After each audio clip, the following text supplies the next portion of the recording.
development. If we give these children an opportunity in an early stage of life, introduce these children to your auto engineering department as early as the age of 14. Yeah, check 1 2. Yeah, yeah, Learn about an engine. yeah. They Check fall 1 2. in love with what they do. 1 Now, 2. Check 1 already, 2. what we have discovered, if a child can fall in love with an engine at the age of 14, why not introduce the engine to the child at that early age? 1 and 2. see Check the 1 2. results? Yeah, By yeah. the time that child is 1 22 years 2. of Check age, 1 2. Yeah. already he's a qualified, or he or she is a qualified engineer in auto industry. That was our focus. And secondly, we're trying to reduce the level or the question of post-matric. Most of our children after matric, it's when they decide which direction they take. But with us already from grade 10, a child is already decided in terms of the career, which direction they are taking. Supportively, by the time they do their matric, they have their diplomas in hand. Just listen to that. Out of nowhere.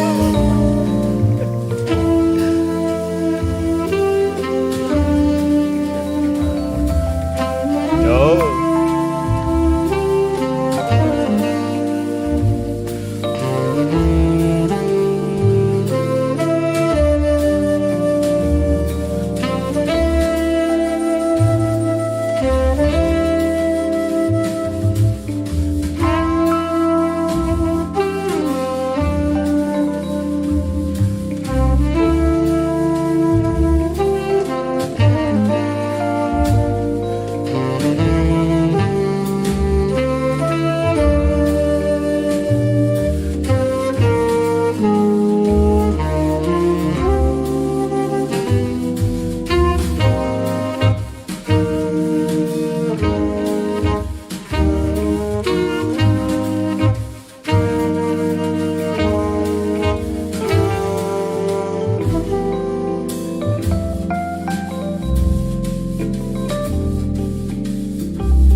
Welcome to the 2025 G20 Education Working Group.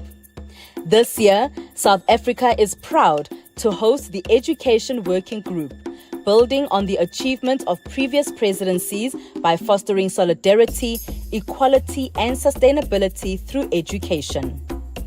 The theme for the Education Working Group 2025 is Educational Professionals for Solidarity, Equality, and Sustainability. The G20 Education Working Group was established in 2018 during the Argentinian presidency. Since then, it has addressed several educational challenges, including strengthening learning outcomes, equitable access, digital technologies in education, and education for sustainable development. As the 2025 G20 host, South Africa aims to champion the aspirations of emerging market economies and promote the continental agenda. The priorities that South Africa will therefore focus on are: firstly, inclusive economic growth, industrialization, employment, and inequality. Secondly, food security. Thirdly, artificial intelligence, data governance, and innovation for sustainable development. In considering the strides made by previous presidencies and the most pressing global challenges, the Education Working Group has 3 priority areas for engagement in 2025. Priority 1, quality foundational learning, the role of early childhood care and education to improve the quality of foundational learning. Priority 2, mutual recognition of qualifications in a global context. Priority 3, education professional development for a changing world.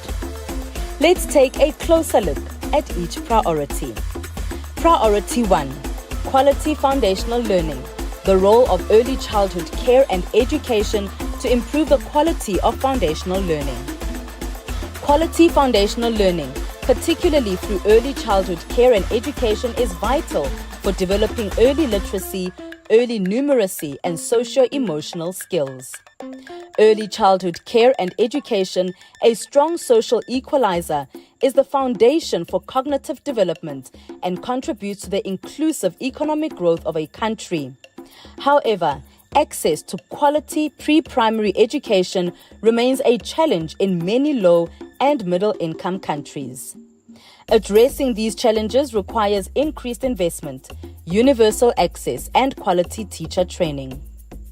Given the challenges and the importance of early childhood care and education, the following key areas are highlighted for deeper engagement at the G20 meetings in 2025. High-quality pre-service training and innovation in the in-service training and development. The development and implementation of quality assurance initiatives. Frameworks for innovative, sustainable parenting support programs. Fostering collaboration with stakeholders in developing a capable professional workforce. Priority 2. Mutual recognition of qualifications in a global context. In an increasingly globalized world, the recognition of qualifications across borders is vital. This includes fostering internationalization in education, supporting labor force mobility, and ensuring quality assurance mechanisms. Recognizing skills and competencies achieved through micro-learning rather than just formal qualifications is essential for adapting to the evolving demands of the global labor market. One important push factor is globalization of education. As more students study abroad and institutions collaborate internationally, there is a growing need for standardized recognition for qualifications across borders, not only for students, but also for teachers, lecturers, and researchers. In addition, policy synchronization and labor market requirements has to ensure mutually beneficial and ethical utilization of migrant skills and education. In an effort to enhance mutual recognition of qualifications globally, the Education Working Group will explore 1. The qualifications and quality assurance regimes. 2. The possible mechanisms for mutual recognition of qualifications and skills, including micro-credentials. 3. Global and regional conventions and continental qualifications frameworks and networks. 4. Innovative approaches to micro-credentials for lifelong learning and employability. Priority 3. Education professional development for a changing world. Having a competent, motivated, and empowered teacher in every classroom is essential for quality education and lifelong learning. The rapid pace of technological advancements is reshaping our world in profound ways and highlights the need for 21st century skills such as digital literacy, critical thinking, and collaboration. These 21st century skills have received prominence as countries grapple with the challenge of optimally developing and retaining teachers to be able to develop these skills in learners. In this context, there is growing recognition of the integral role that education can play in enabling young people to fulfill their individual potential and aspirations and to participate meaningfully in society. The G20 Education Working Group will focus on enhancing the role of the teaching professionals, which includes teachers, lecturers, and researchers. Therefore, the deliberations will explore 1. Practices of countries to increase teacher retention. 2. The impact of conditions of service and other factors on teacher retention, as well as strategies for enhancement. 3. Innovative practices related to new teacher induction, orientation, and mentoring programs. 4. Key strategies for enhancing teacher efficacy. 5. Insights and best practices on integrating 21st century skills into teacher education. And 6. Showcasing innovative practices for upskilling teachers. At the end of our engagements and deliberations in 2025, the Education Working Group will emerge with a compendium of best practices and innovative programs related to the priorities. This will serve as a valuable resource for policymakers and educators worldwide. Member countries and organizations are encouraged to share flagship, innovative, successful, and scalable programs, policies, and systems implemented in their countries. These will contribute to creating more inclusive and resilient education systems, reducing socio-economic disparities, and promoting social equity. We invite you to join us in this transformative journey.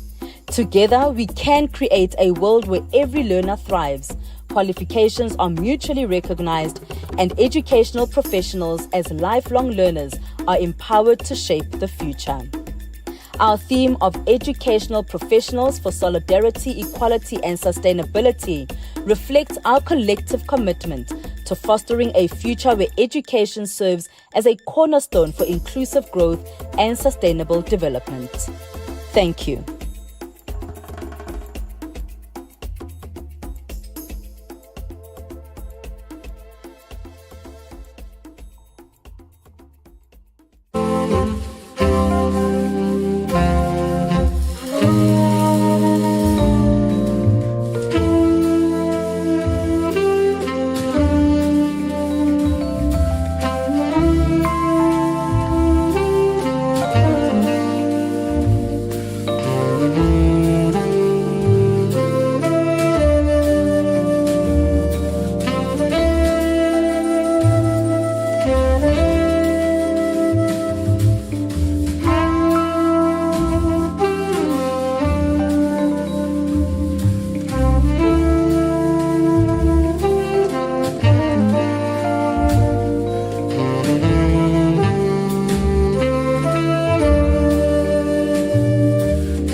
I'm Jabulani Ngobo, Director for Inclusive Education Team. I think this is a must, and it looked like teachers were waiting for this. I think for some of them they didn't know that they were waiting for it, and we could see the excitement in the faces of the teachers.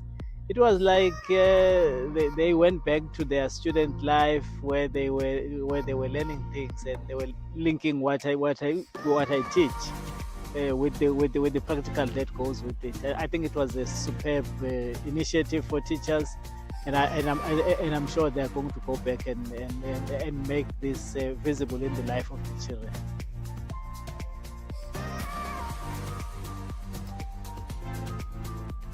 Access. It's about expanding access, and then we know that access is in the hands of the teacher and how the teacher teaches. And I think empowering teachers is a very good way of expanding access, because we know that the teachers are then going to go back to their schools and make sure that this happens in the life of the children. But I think, especially for those learners who are vulnerable, who might not get it when others get it in the system.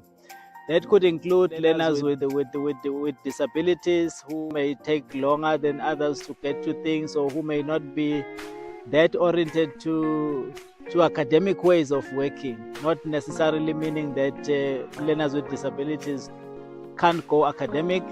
They can, but I think what this does is that it provides them with alternatives, with other avenues to explore in terms of where they would like to go in terms of their lives. So for me, it's about expansion of access. It's about improving our offerings so that it can cater to the diverse needs of learners. In other words, what it does is that it provides an opportunity for each and every learner to develop full potential, which I think aligns itself with what we say. Every learner is an asset in the basic education system.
Hi, so I'm Sibongile Monareng, Director for Psychosocial Support at the National Department of Education.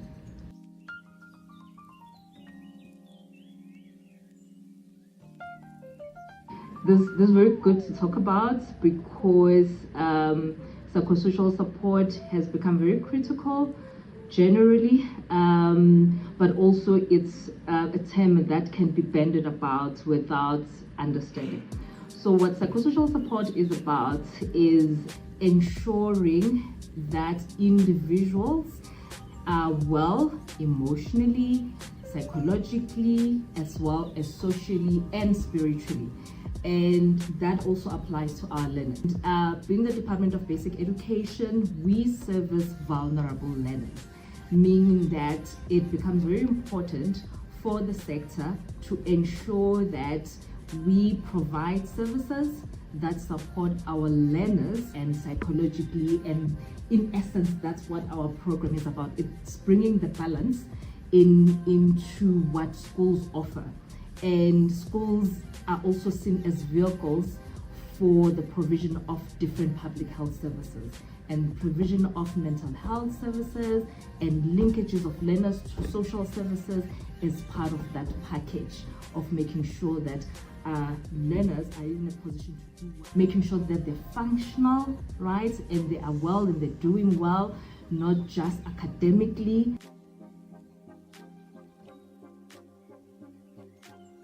One of the things that the sector has done is to try and make sure that there is staff in schools that work with the teachers to provide support to learners. With a lot of the services, psychosocial services that learners require, they have to be referred outside of the school. But what becomes important is that learners that may have psychosocial challenges are identified early and they are then referred accordingly. So our schools would have what we call learner support agents, we have what we call care and support agents, but we also not just place these teams, we make sure that they're capacitated to be able to support learners that have challenges and make sure that they are referred to relevant service providers that provide them with the support that they need. But that's not only what we do, we also focus on promoting wellness, right? Because the ultimate aim is to have psychosocially friendly schools, right? What is a psychosocially friendly school? It's a school where learners feel safe, where there is good communication between teachers and learners. Ultimately, we want our schools to be safe and psychosocially friendly.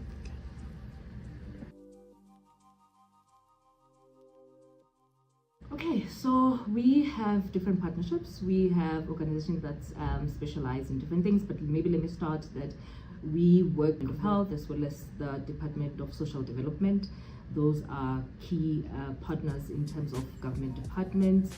But we then also work with non-governmental organizations that support us in various programs. So for instance, we work with organizations that are funded by PEPFAR, USAID, CDC. We work with organizations that are funded by the Global Fund. We work with other organizations like SEDEC as well. Different organizations, anyone that contributes positively to psychosocial support services is a partner for us, and we're constantly reaching out to different stakeholders.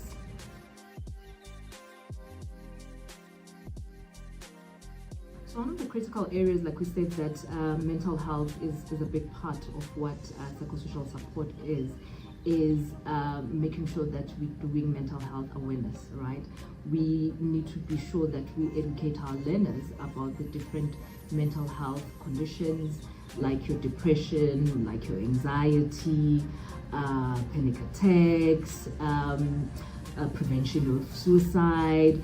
So those are the things that we feel we still need to really do a lot of work on, so that our learners are able to identify when they have symptoms, even issues around substance abuse.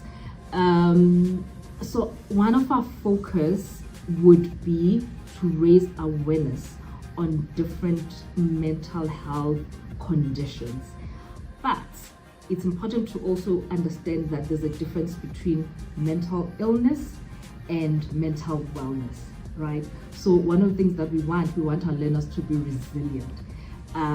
We don't want, if possible, we want to prevent illness, right? So how do we make sure that our learners are resilient? So we need to teach them coping skills. So for instance, when an exam is coming up, it's natural that you have anxiety, but what do you do? What are the things that you can do? Then we're teaching coping skills. We know that young people go through different types of traumas, right? When you've been through a traumatic event, what do you then do to help yourself? Being an adolescent comes with its own special challenges, right? How do you identify that I'm not doing well, and then what is it that you can do? So for us, that's going to be one of the critical things that we want to build resilience in our learners, because some of the things are unavoidable, right? But how can they cope? How can they maintain mental wellness so that we prevent moving from wellness to illness?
I'm Mr. Broekman here from Morgenson Landbou Academy or Morgenson Agricultural Academy.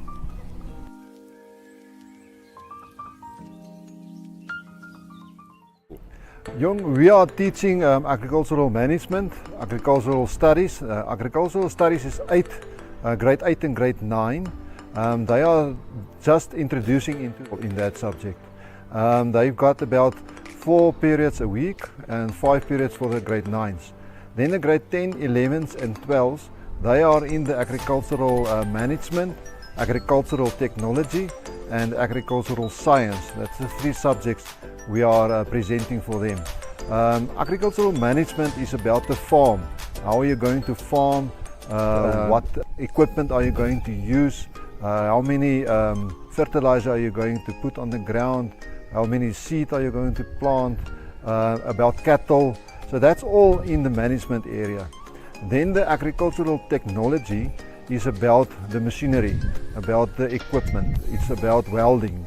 It's about safety measurements in workshops and so on.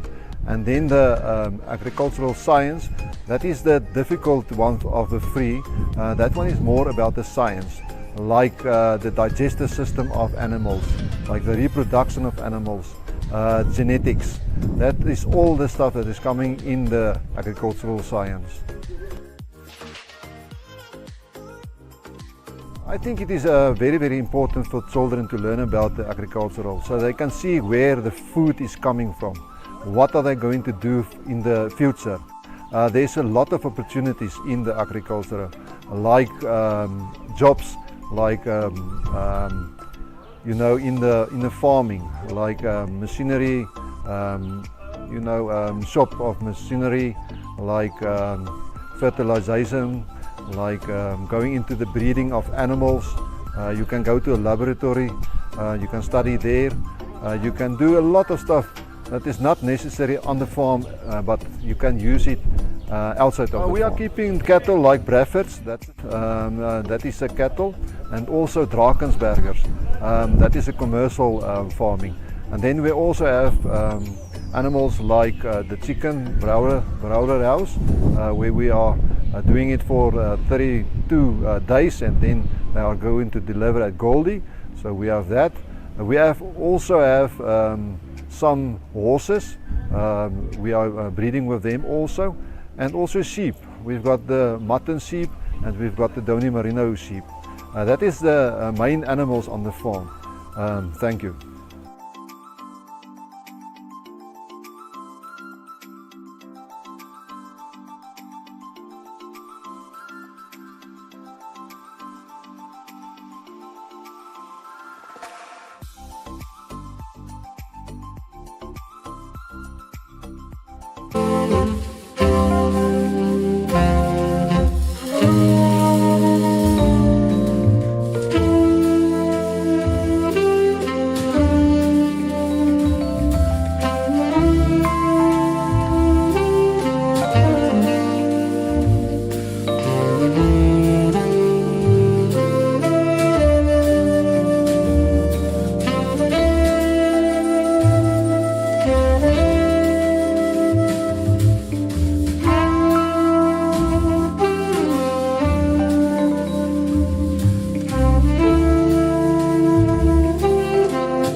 Yeah, my name is Monli Makova.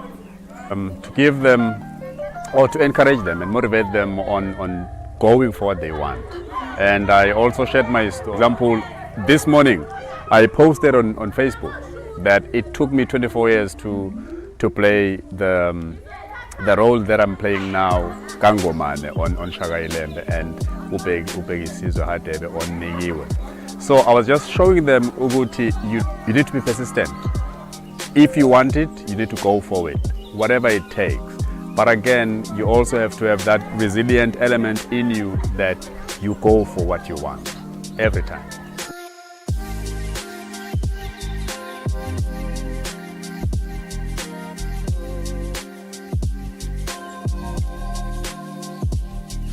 Man, look, I think first, let us start with us parents. Let us do our bit and teachers as well, because a lot of parents tend to think that if you take your kids to school, the teachers are responsible for, but we don't do our bit at home as our parents. So, because these are our kids. So we need to work hand in hand with the schools, with the teachers, and to make sure that our kids do what they're supposed to do, learn what they're supposed to learn. And we need to channel their energies because they're young kids, they've got a lot of energy. So it is our responsibility to make sure that we get them classes, we channel their energy, let them go play soccer, play pool. After school, you know exactly that from school, he'll go train karate, he'll go train soccer, he will go train something else. By the time the sun goes down, he's tired. He gets home, he sleeps. He wakes up, he goes to school the next day. The main problem is that they've got so much time of doing nothing.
Hi to the audience. My name is Tsibiso Molese, the acting chairperson of the SGB in Katlehong Engineering School of Specialization.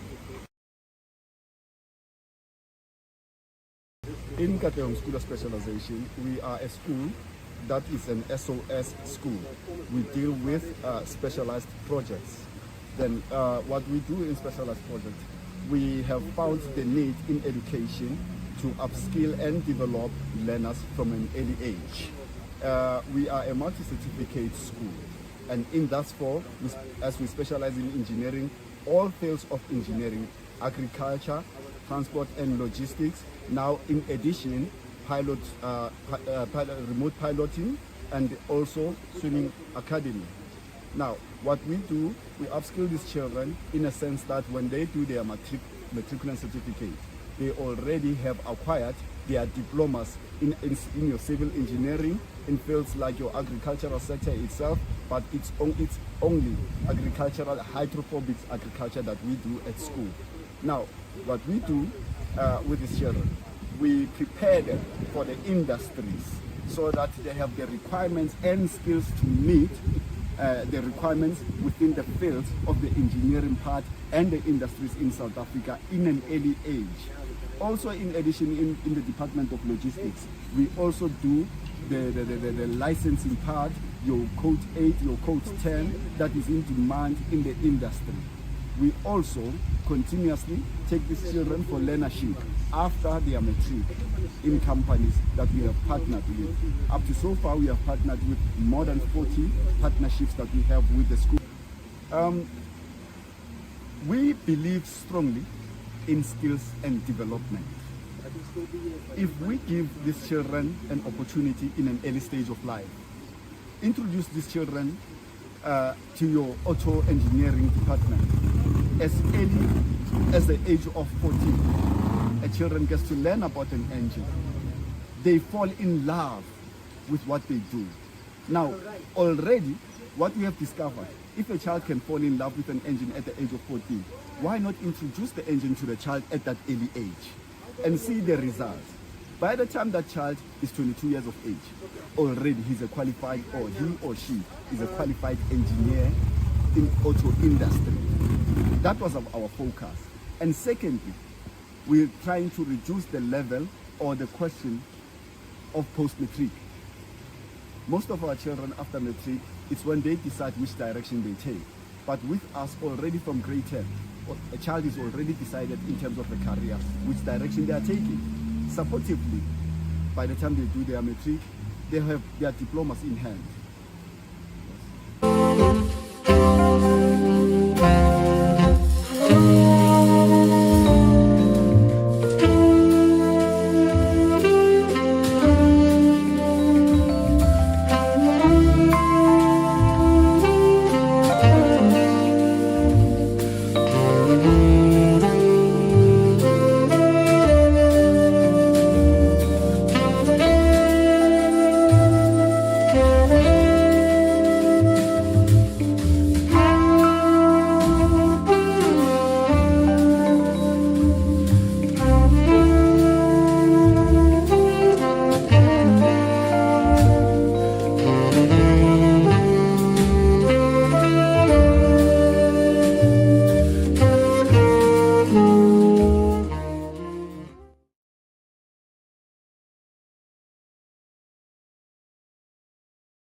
Welcome to the 2025 G20 Education Working. This year, South Africa is proud to host the Education Working Group, building on the achievements of previous presidencies by fostering solidarity, equality, and sustainability through education.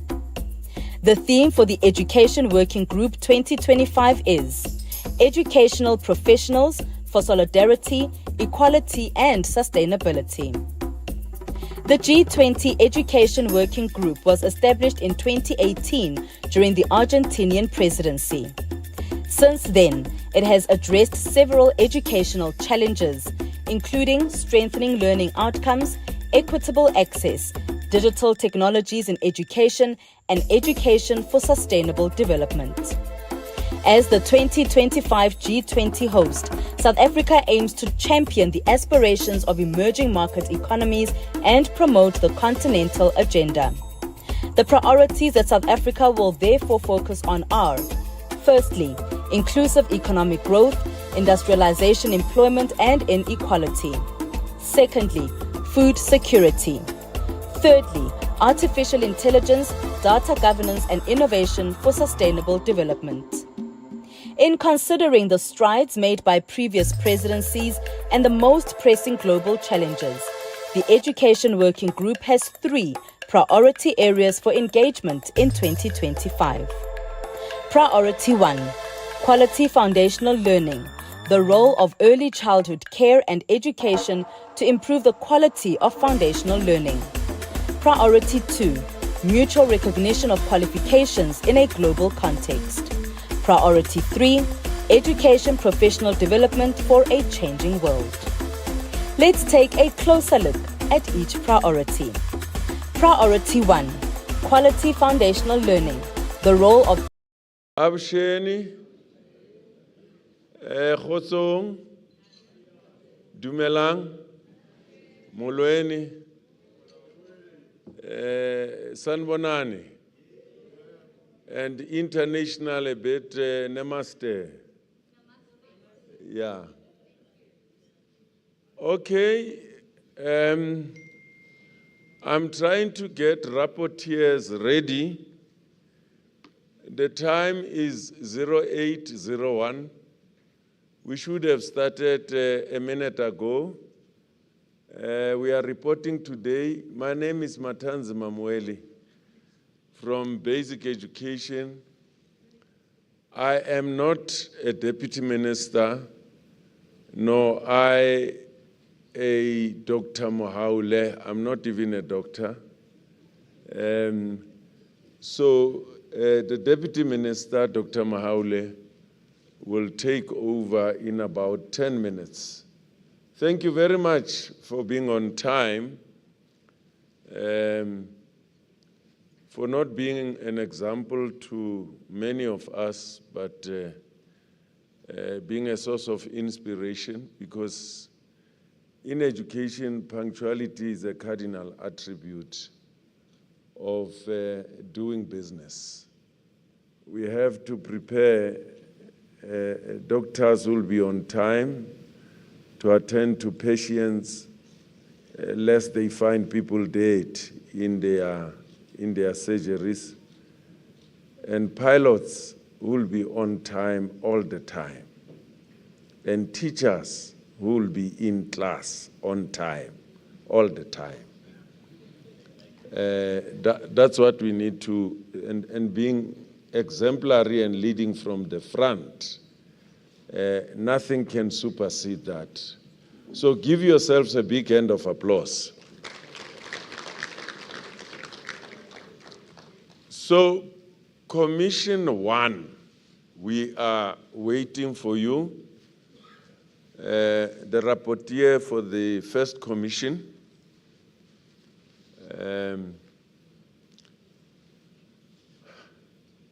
is it Commission 1? Let's give Commission 1 a big hand of applause. We honor the program and not the crowd. The crowd should follow the program. Whether it's one person or no person in the room, we just honor the program.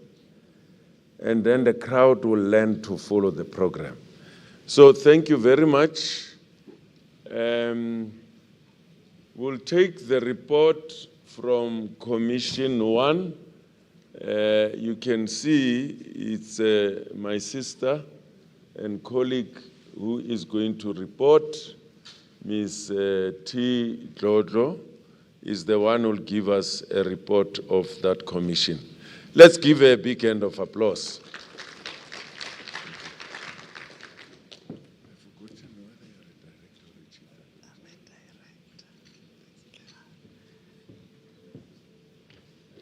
Good morning, ladies and gentlemen.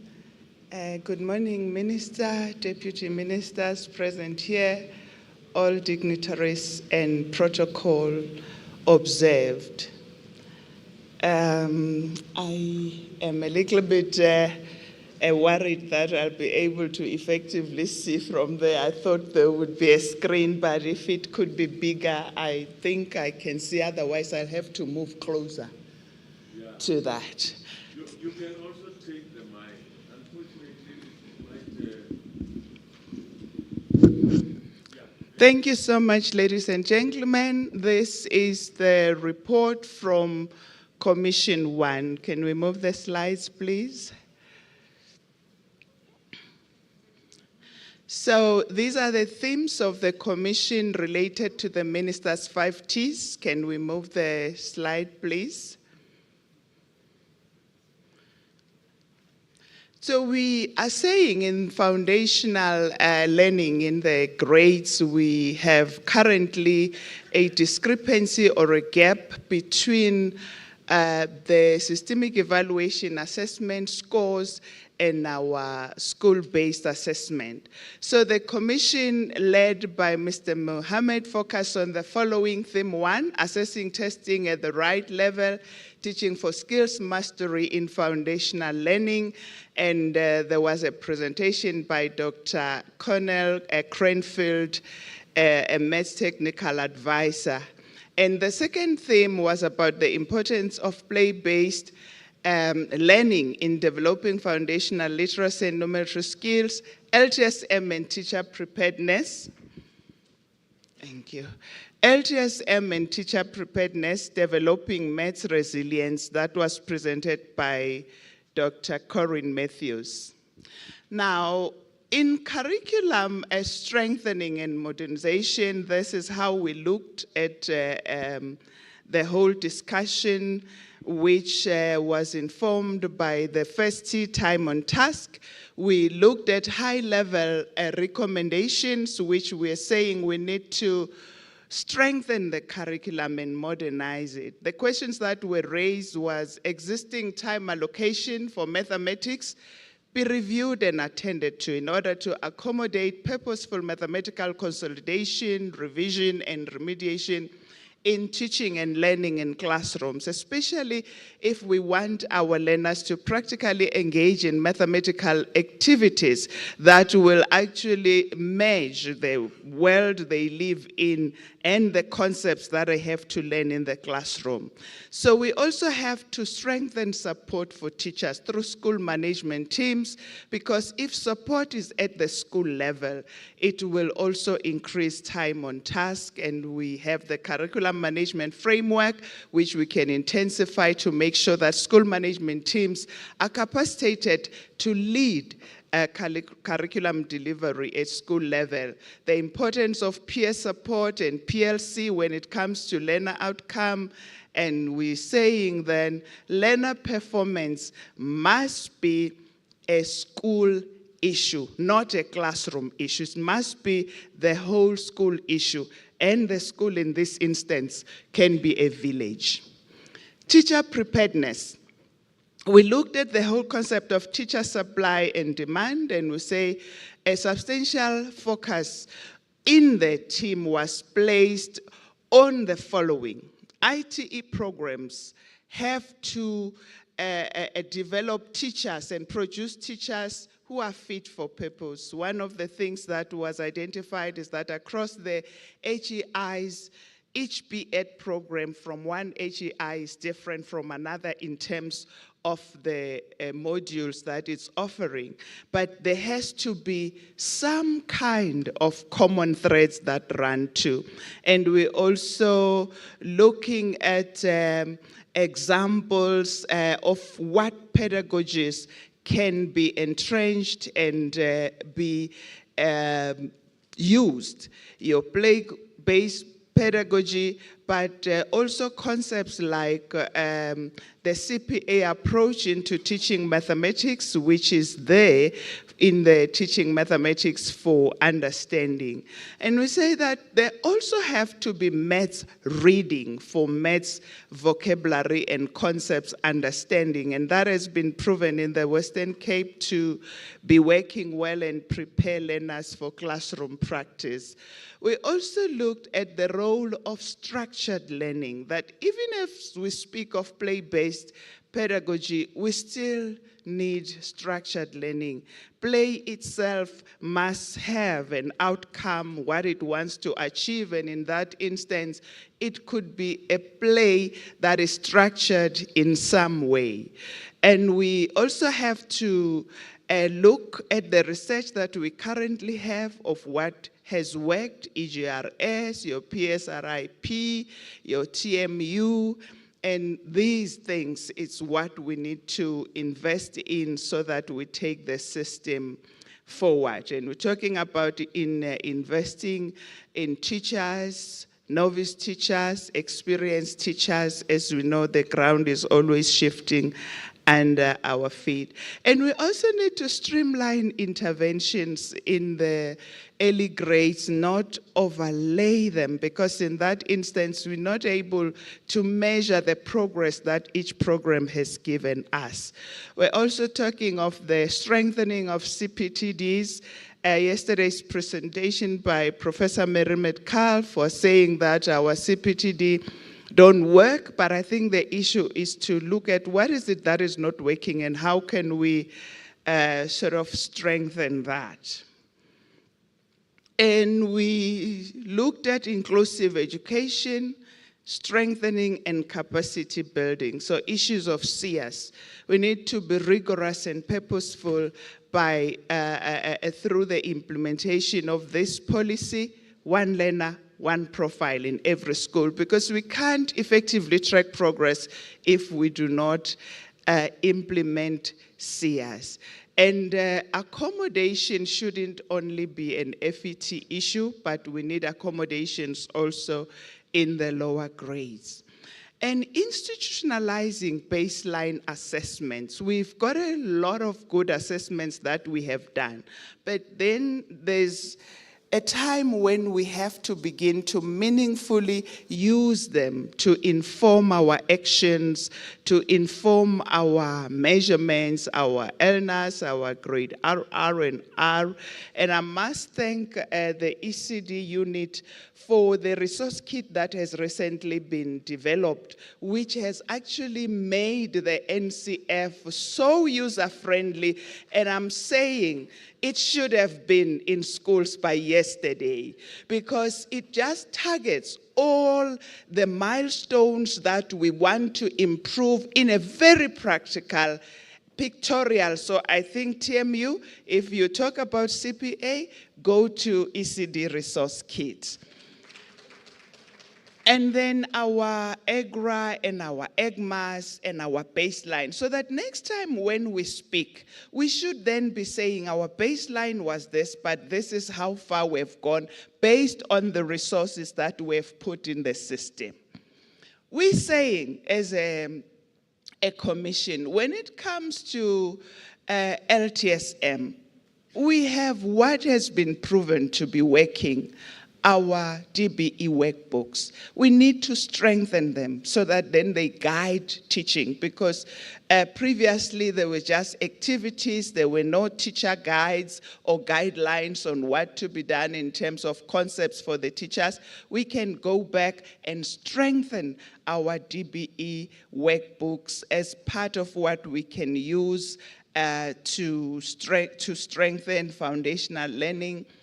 Graded readers are good, but we also must have children's literature in terms of books, fiction and non-fiction, and also popularize the availability of digital materials, because few of our teachers are even aware of that.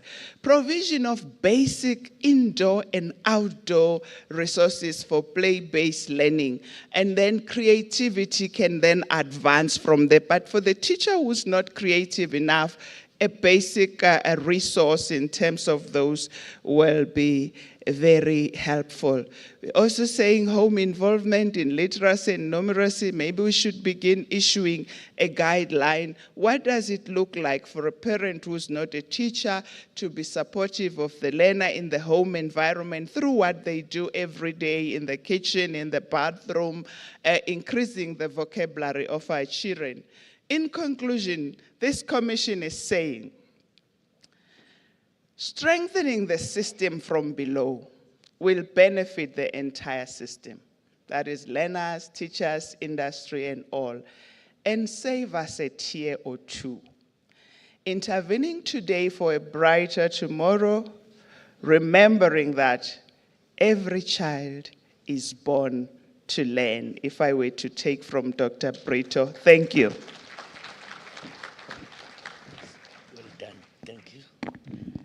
Thank you very much, Jojo. I think you said a mouthful. towards the end of your report. DG has just tendered a short apology.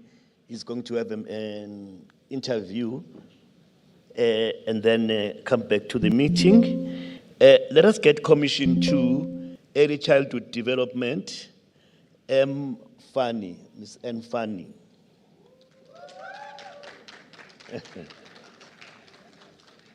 It's got a lot of supporters. If she was a soccer team, she would be Kaizer Chiefs.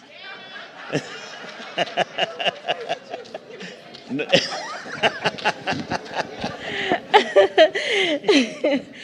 Thank you. Good morning, ladies and gentlemen. Thank you, Chairperson. All protocol observed. I am reporting on behalf of Commission 2, the commission that dealt with early childhood development.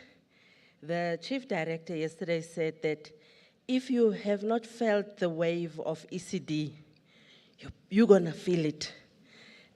Please just make sure that we'll make sure it's not a tsunami, hey, Yanali, but you're gonna feel it. Thank you, Chairperson, and this is the report. Achieving universal access to quality ECE in South Africa is crucial, and I think we're all sure about that.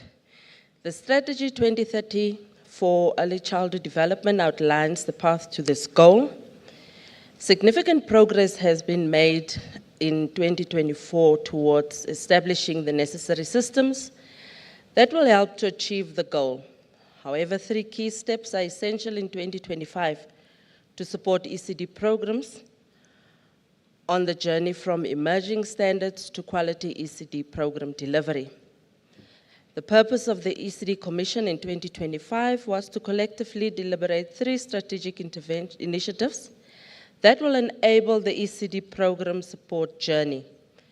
And these are increasing access, and we're doing this through the Banapele Mass Registration Drive, improving quality through equipping practitioners with the right tools, improving quality by ensuring that we've got well-supported ECD programs. Now, a summary of the progress since the 2024 Lekgotla. We had a recommendation on the workforce development, and this looked at the upskilling and training of ECD practitioners.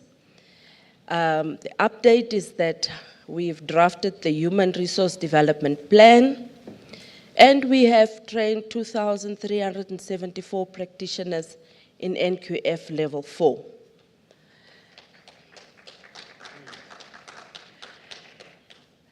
Regarding community engagement and training, we had to recognize that early childhood development is a community responsibility. We have developed a community advocacy campaign on ECD, and there's also regular engagements between the provincial and district ECD forums, which are intersectoral, intergovernmental, and you also have business on serving on this forum. The standardized curriculum and assessment, looking at the development of a standardized curriculum document, daily activities plans and integrated LTSM to ECD programs have been developed. I think the previous speaker alluded to that. And we recognize the importance and the success of the LTSM. The support for children with special needs. We had to ensure that ECD practitioners are trained to support children with disabilities. We want to report that a screening tool has been developed, and I know in my province we are doing the training coming next week and the week after that. We have developed a module in the Play SA online training on inclusive practices, integrated inclusive practices in the ECD LTSM package. Inclusive practices are also included in the ECD LTSM package. age-appropriate placement. If we could maybe just get the presentation to scroll up a little bit. But the challenge here was that we have children under the school-going age in schools instead of in our ECD centers. And what we said here is that the Bella Act is addressing this in that it prescribes school-going age and also the age of compulsory schooling. We continue. We look at the 2025 Lekgotla recommendations, and these came up after rigorous discussions in the commission. I should say that everybody who was in the commission was very passionate about ECD. So we have collaborating closely with local government, because we recognize that there are still stumbling blocks when it comes to your bylaws, etc. And the activity that we need to implement there is to request SALGA to take a more developmental approach to zoning, land use consent, infrastructure provisioning, and also including ECD in the IDP. We need to leverage stakeholders on the ground to support ECD programs with the registration process. And this was when we have recognized, that there's still issues with regards to it being web-based but we will be leveraging ECD forums to engage more ECD programs in the mass registration drive. We will also include traditional leaders to engage more ECD programs in the drive, and involve field workers where NGOs have field workers in the field to provide more support to ECD programs with the online application process. I should, however, also highlight, colleagues, that I think we heard it yesterday. It's not just an online process, the mass registration drive, but you can also do it via WhatsApp. You can also go to your district, your ECD personnel in the district. So there's really a lot of feet on the ground that can assist with this registration. Strengthening the training of ECD practitioners through solutions that are relevant to the complex context in which ECD practitioners operate. We will be finalizing and subsequently implementing the Human Resource Development Plan. We will be partnering with SAQA, SACE, and QCTO, and other NGOs to protect our practitioners from bogus training organizations, because that is also a big problem. As we have these fly-by-night schools and colleges, we also have these training service deliverers who are not really genuine. We will also ensure quality ECD program delivery, and through this we're looking at the development and the implementation of the quality assurance and support system, which is already really also at an advanced stage. Ensure sufficient support to children with disabilities. We will look at having schools for the deaf establish ECD programs at these schools, strengthening the early identification and support of children with disabilities, partner with organizations that are supporting children with disabilities to build capacity of ECD practitioners on the ground. Provide inclusive LTSM for the NCF. We will look at the translation of the LTSM into all official languages of the country and also in Braille. Colleagues, Chairperson, that is the report from the Commission on Early Childhood Development. Thank you.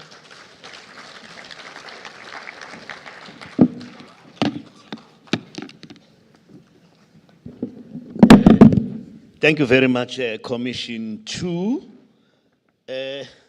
Let's then go to Commission 3, Care and Support for Teaching and Learning.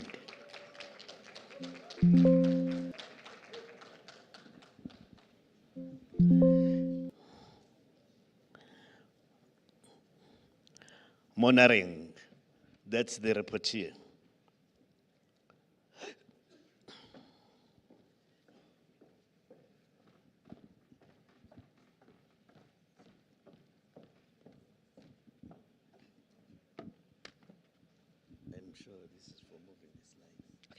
Thank you, DDG. To the Minister in the DM in absentia, our DG, our MECs, HODs, our senior managers, partners, researchers, program implementers, good morning. So, for those that are not familiar with the and Support for Teaching and Learning framework, it was adopted in 2008. I thought they were moving our slides.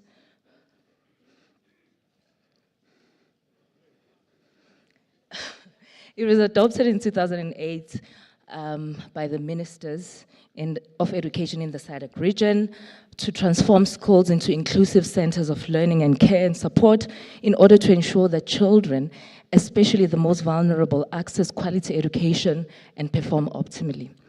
The first phase of implementation began in December 2008 in South Africa, Zambia, Mozambique, the DRC, and Swaziland.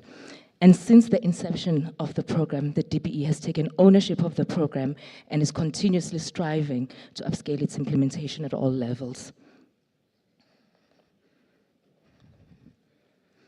So now, the framework has an implementation guide.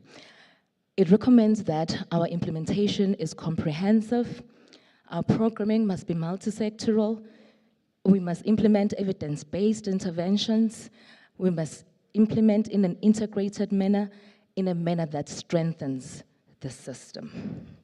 You all know the story of the girl. We are working on adding the boy child in our picture. Now, although the framework has 10 pillars, for this year we decided to focus on the psychosocial support pillar.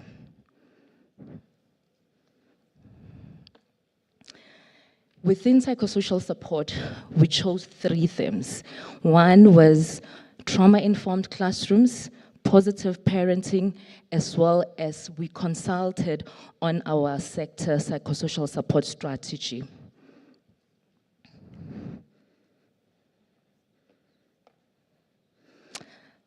Now, we had some very interesting questions that we wanted to answer. What is the link between adverse childhood events or experiences, which are called ACEs, and educational outcomes? And all of us that work with children need to be very familiar with ACEs. How does trauma impact learners' academic performance? What can low-resource schools put in place to be trauma-informed? How can positive parenting be supported in the different types of families for optimal learning and wellness and well-being outcomes? And what are the latest local and international trends and good practices in the provision of psychosocial support in basic education sectors?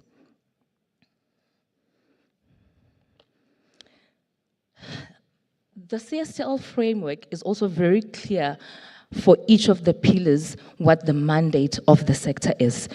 So for psychosocial support, the framework mandates us to ensure provision of psychosocial support to not only learners, but educators as well. Schools must have effective referral networks for all our learners that need support.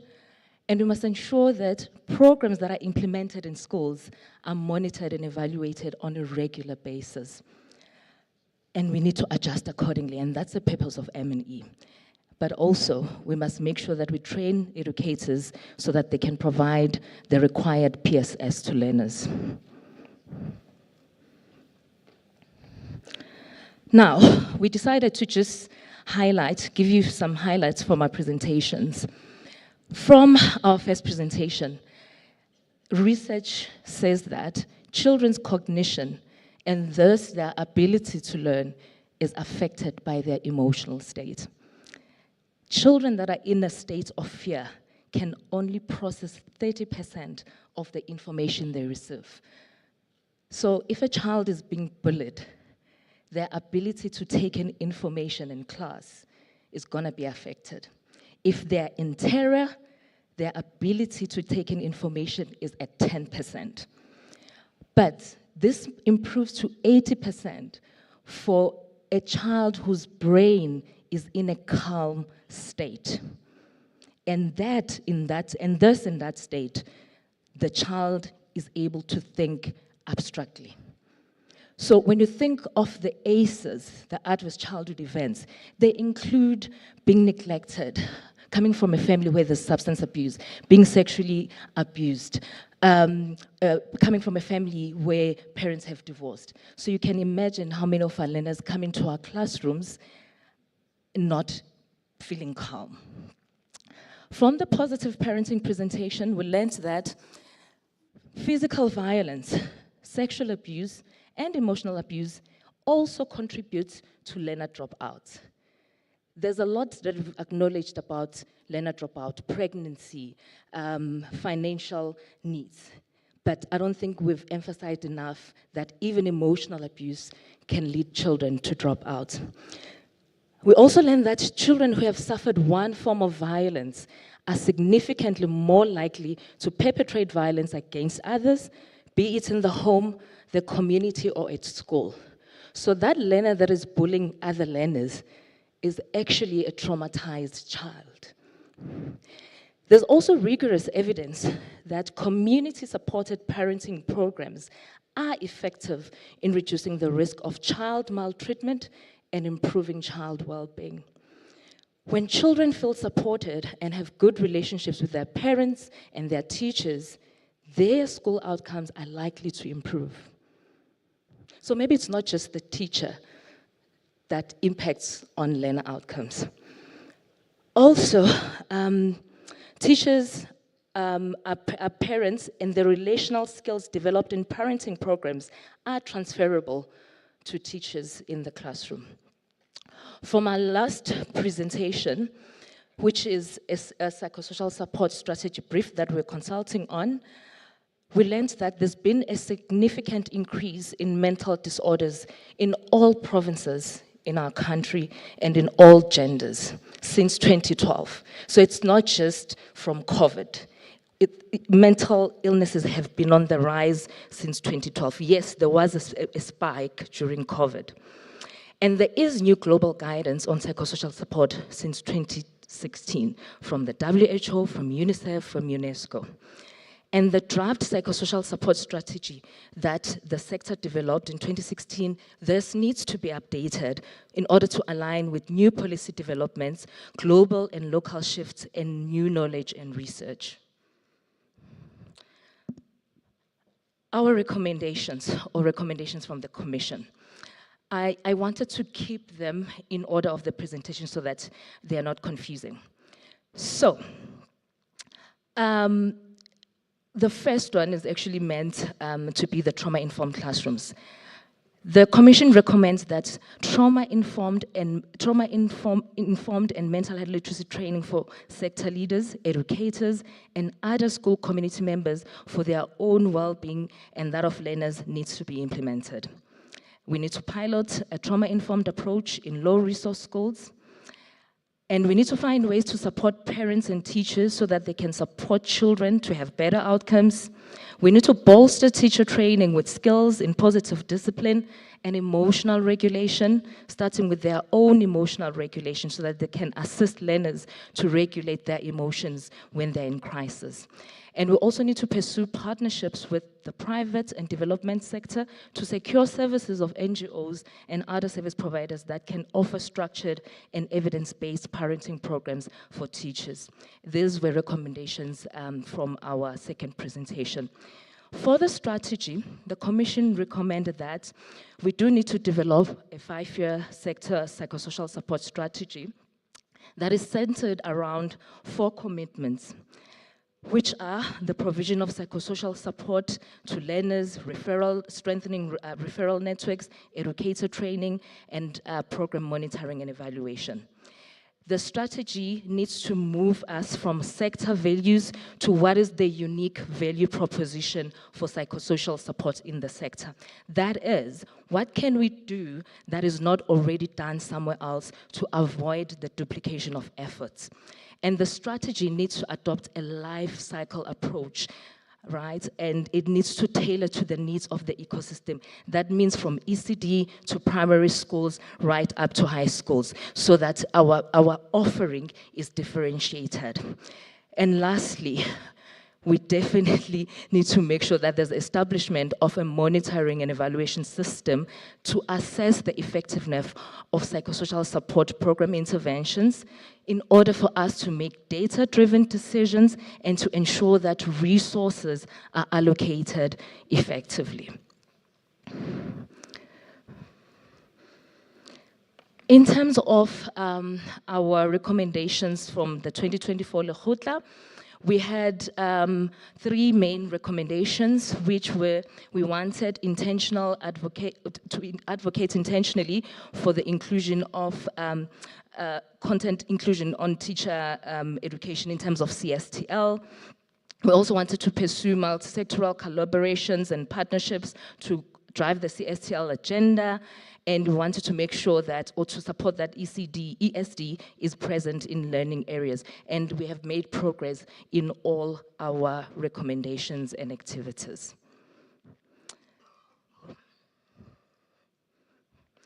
We want to acknowledge our commission chair, our speakers, the scribes, the support team, but mostly the participants in our commission.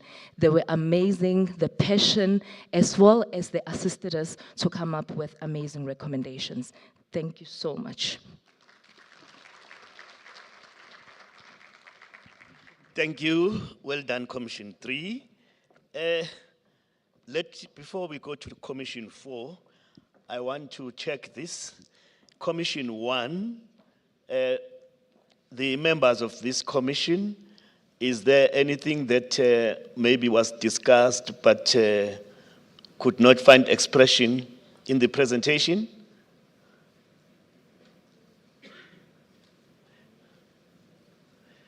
If there's nothing, then we're fine. Commission 2.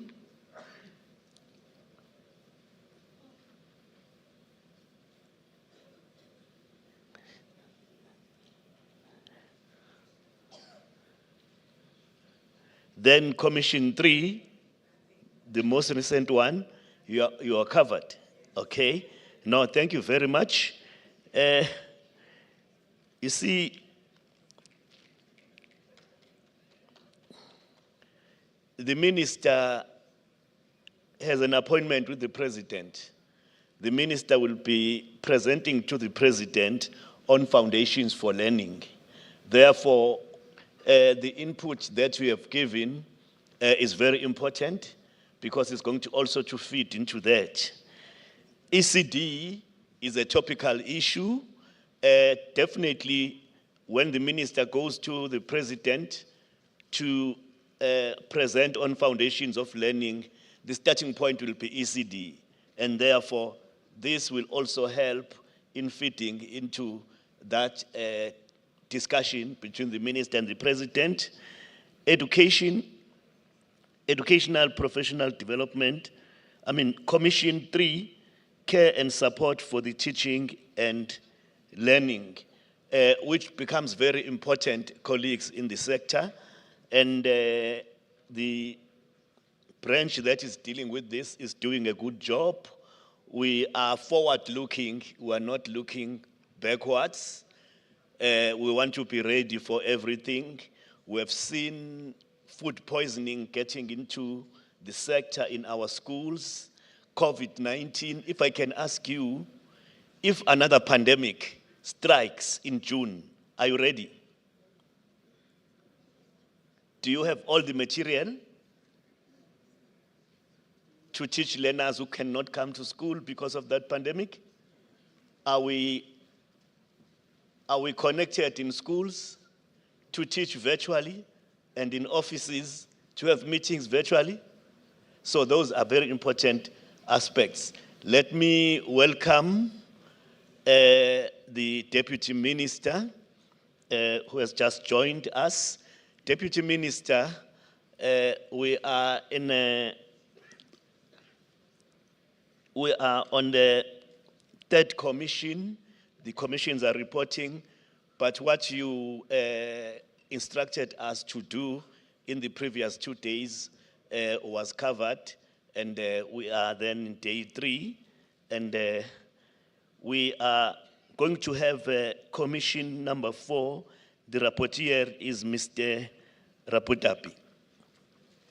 That commission was dealing with educational, professional development for a changing world, Thank you.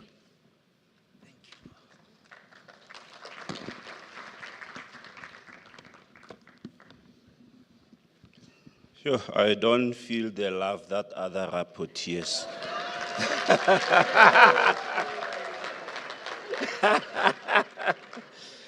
Okay, no, thank you very much. Let me acknowledge the Honorable Deputy Minister Mhaule.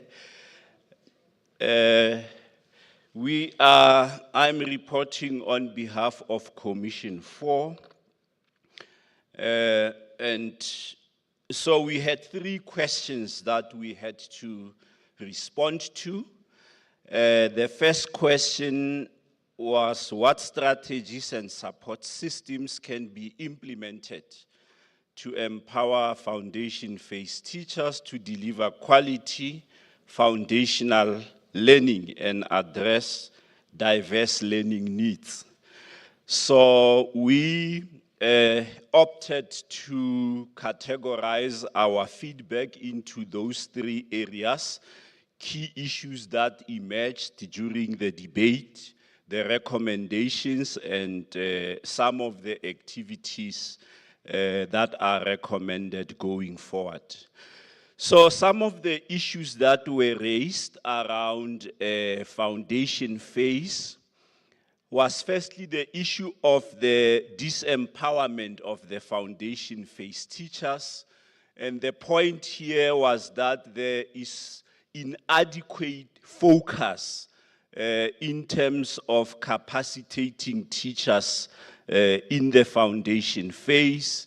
The level of professionalism at that level is something that was also raised by the input presenter.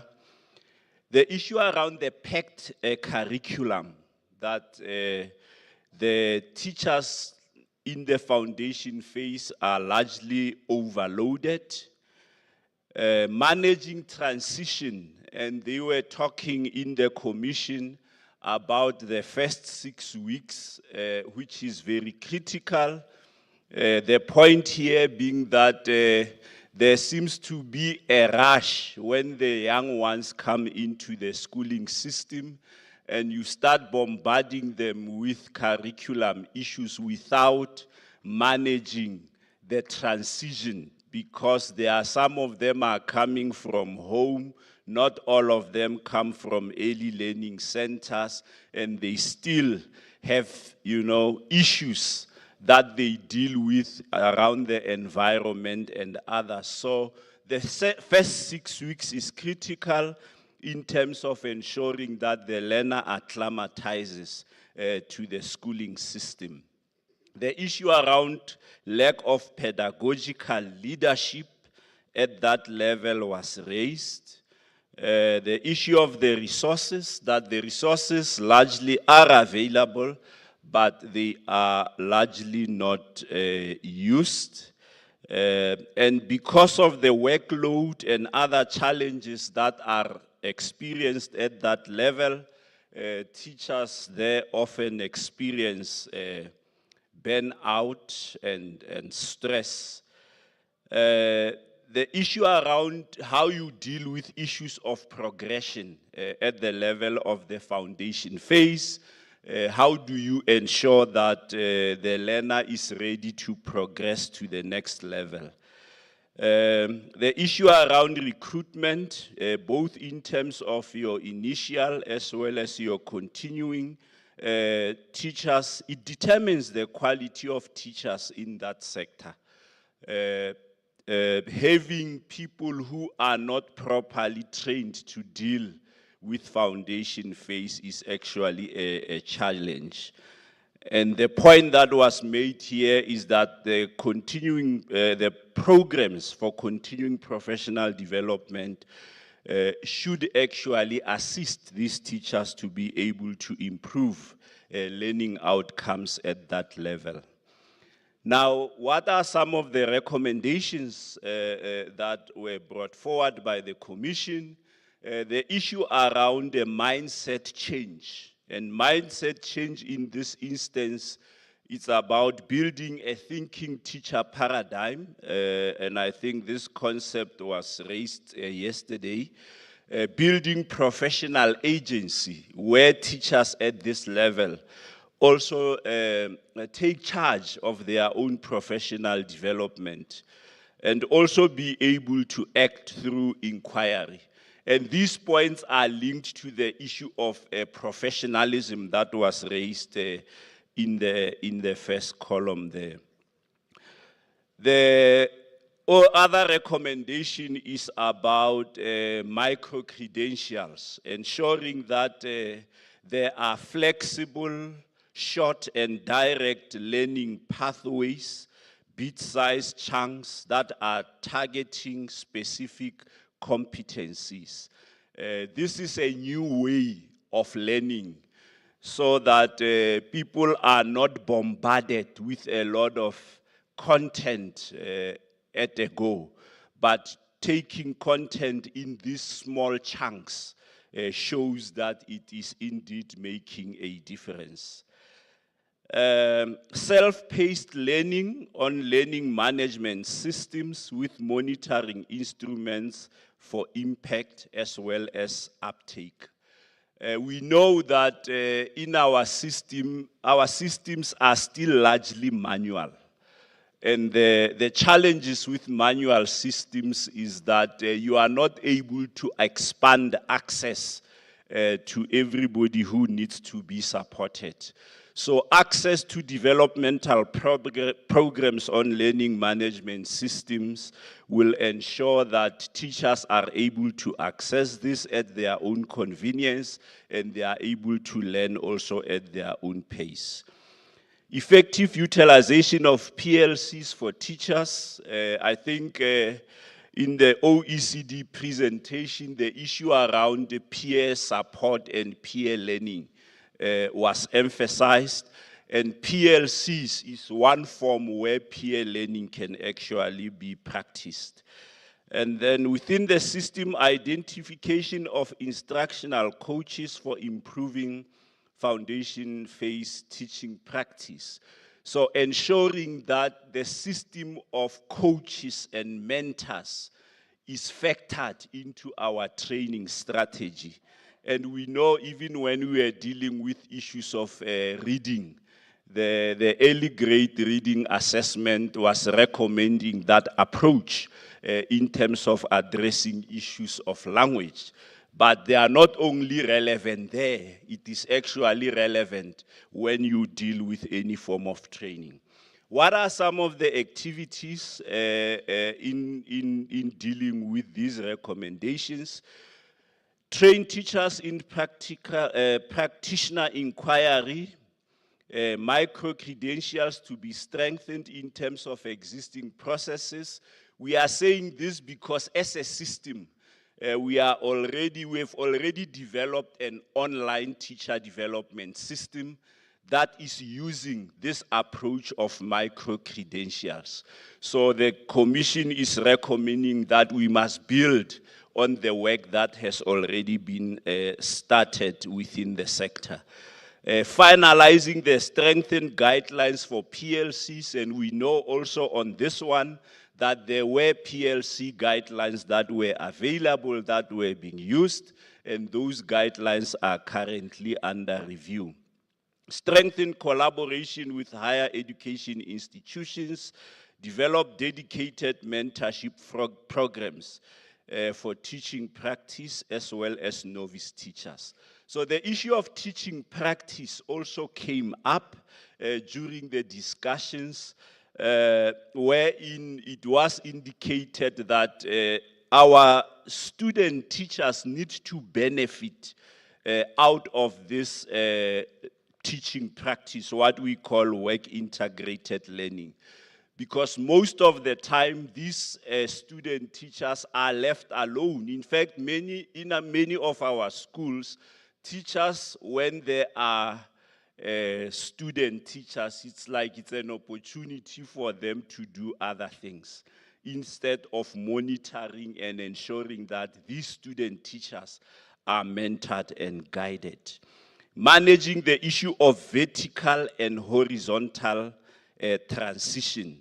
And this relates to the issue of the first 6 weeks that I was talking about. Vertical transition in this case, meaning affects the learners who come from home into the schooling system. That's what was referred to as vertical transition, and horizontal transition is a progression from one grade to another.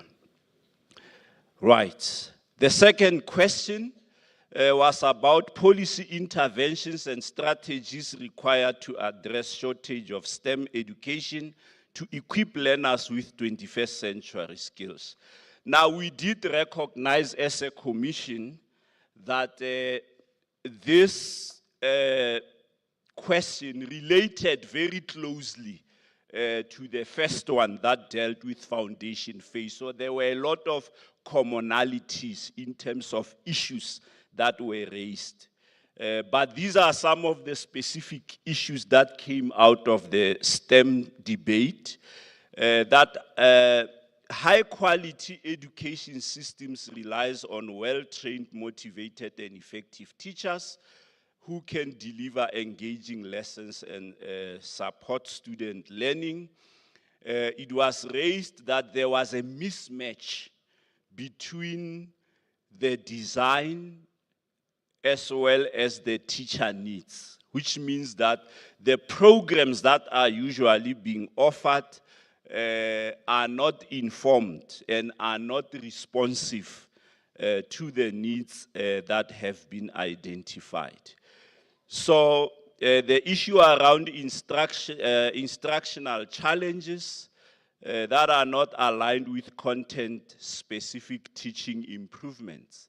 An example was made about the fact that you would find that a student who performs very well in science and they get very high marks, they get very good percentages, but that student has not been exposed to any practical experience. They haven't conducted any experiment. Now, the question is, what is it that they have passed so well? Because science in itself is a practical subject. The issue around short-term, ineffective professional development models, it also came up in the previous question. And then the issue around the use of the diagnostic reports, there was a feeling that whilst diagnostic reports are important to inform content for training, there should be an attempt to do further diagnosis in terms of what teachers need to be trained on. You cannot generalize specifically based on the outcomes of the diagnostic reports. Recommendations that professional development must be mandated and it must be sustained. It must not be a once-off. Target teachers who need the development most rather than adopting a generic approach. And then the issue of ensuring that you provide long-term funding and support is important. Some of the activities highlighted was the elimination of ineffective teacher development models, strengthening collaboration with higher education institutions, and also ensuring that we always measure the impact of the work that we do. The last question was about the continental issues. The question was, how can South Africa align its education and skills development models with the African Union's continental education strategy for Africa to build a resilient system that ensures inclusive, lifelong, and quality learning in the 21st century? Now, during the debate, what was acknowledged was that we did have a 10-year continental education strategy that started in 2016. It was called CESA 2016 to 2025. And that strategy has been reviewed. Since 2024 was declared by the African Union as the year of education. That during that year, a plan was also put in place to review that strategy and to prepare for the development of a new 10-year strategy that would be CESA 2026 to 2035. So there were issues that came out of the review process of the previous strategy. And these were some of the issues that were highlighted. Firstly, that there was very little participation of member states of the African Union in the implementation of CESA. The implementation was largely led by your private providers, your NGOs and your technocrats, but the level of participation at the member states was very little. There was lack of awareness of the framework itself, and in many instances, the framework did not align to the sector plans of the countries in Africa. For an example, we have our own national development plan. So our national development plan must align with the CESA strategy. And then I've made a point about partners having had more voice than member states. And lastly, there was no proper monitoring and evaluation framework to determine if implementation was happening as envisaged. The recommendations was that countries now, just to indicate that there's now a new strategy that has been developed, CESA 2026 to 2035. So the recommendations here is that countries must familiarize themselves with the new strategy. They must then do a peer review so that they can also assess whether their sector plans are aligned to the new strategy. So that if there are gaps that are identified in terms of the new strategy, processes must be put in place to deal with those gaps. That currently the M&E framework has been developed, and that M&E framework is going to guide the implementation of the new strategy. And that member states must be empowered to take ownership and to be empowered.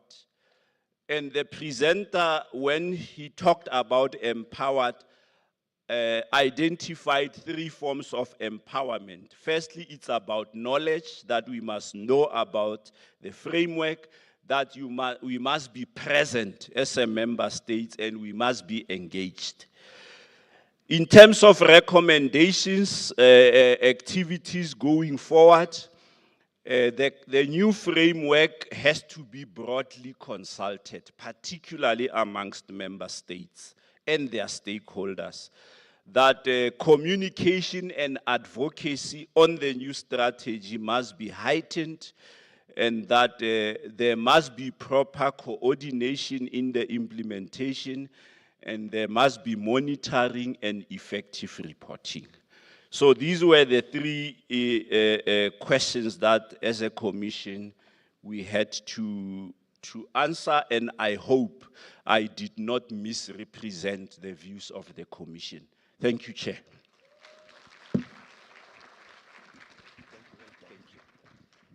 Thank you, Mr. Rapotapi. Very important, just to remind us that we may criticize universities for the quality of teachers who come to the field, but we are also trainers in a sense that when they come to our schools, we must mentor them. So we are part of training.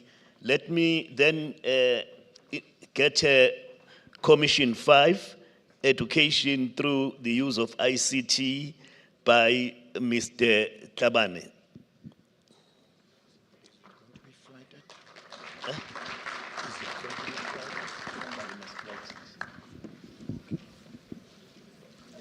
There is a presentation. Okay. Yeah, you covered my name. Okay. Thank you very much, DDG, Honorable DM, DG, and greetings to everybody. This commission is dealing with something that if the sector would not wake up and recognize the agency to attend to the issues that are in this area of our work, we will be left behind. And perhaps, DDG, I need to start by indicating that in 1892, when a tractor was invented,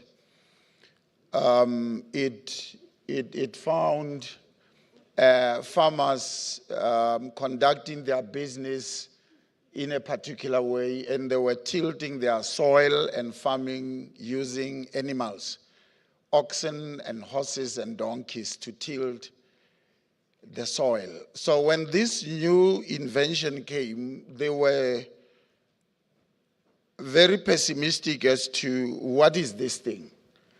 And it came and it changed how agriculture was conducted forever. It presented farmers with an opportunity for mass production and commercial farming. And farmers who resisted this new invention, they were left behind. By the time they woke up, it was already too late. So it is very important that we must recognize the presence of ICT and how it is going to change how we conduct our business. Administration, teaching, and learning. If we don't recognize this, we will be left behind. By the time we wake up, it will be too late. So I wish to then point you to how we approached the work in the commission. We reflected on the previous years, particularly 2023 and 2024 recommendations.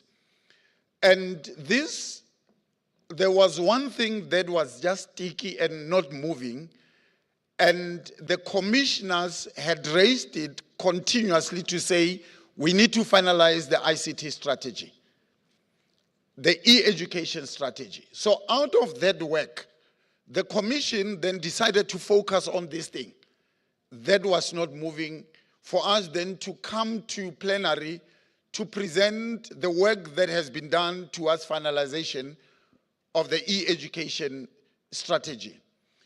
We addressed 6 questions out of the work that was done. In fact, it was 7 questions. Question number 1 that the commission dealt with to see how aligned this draft strategy is that was consulted throughout the year after DG appointed a team to work on this thing.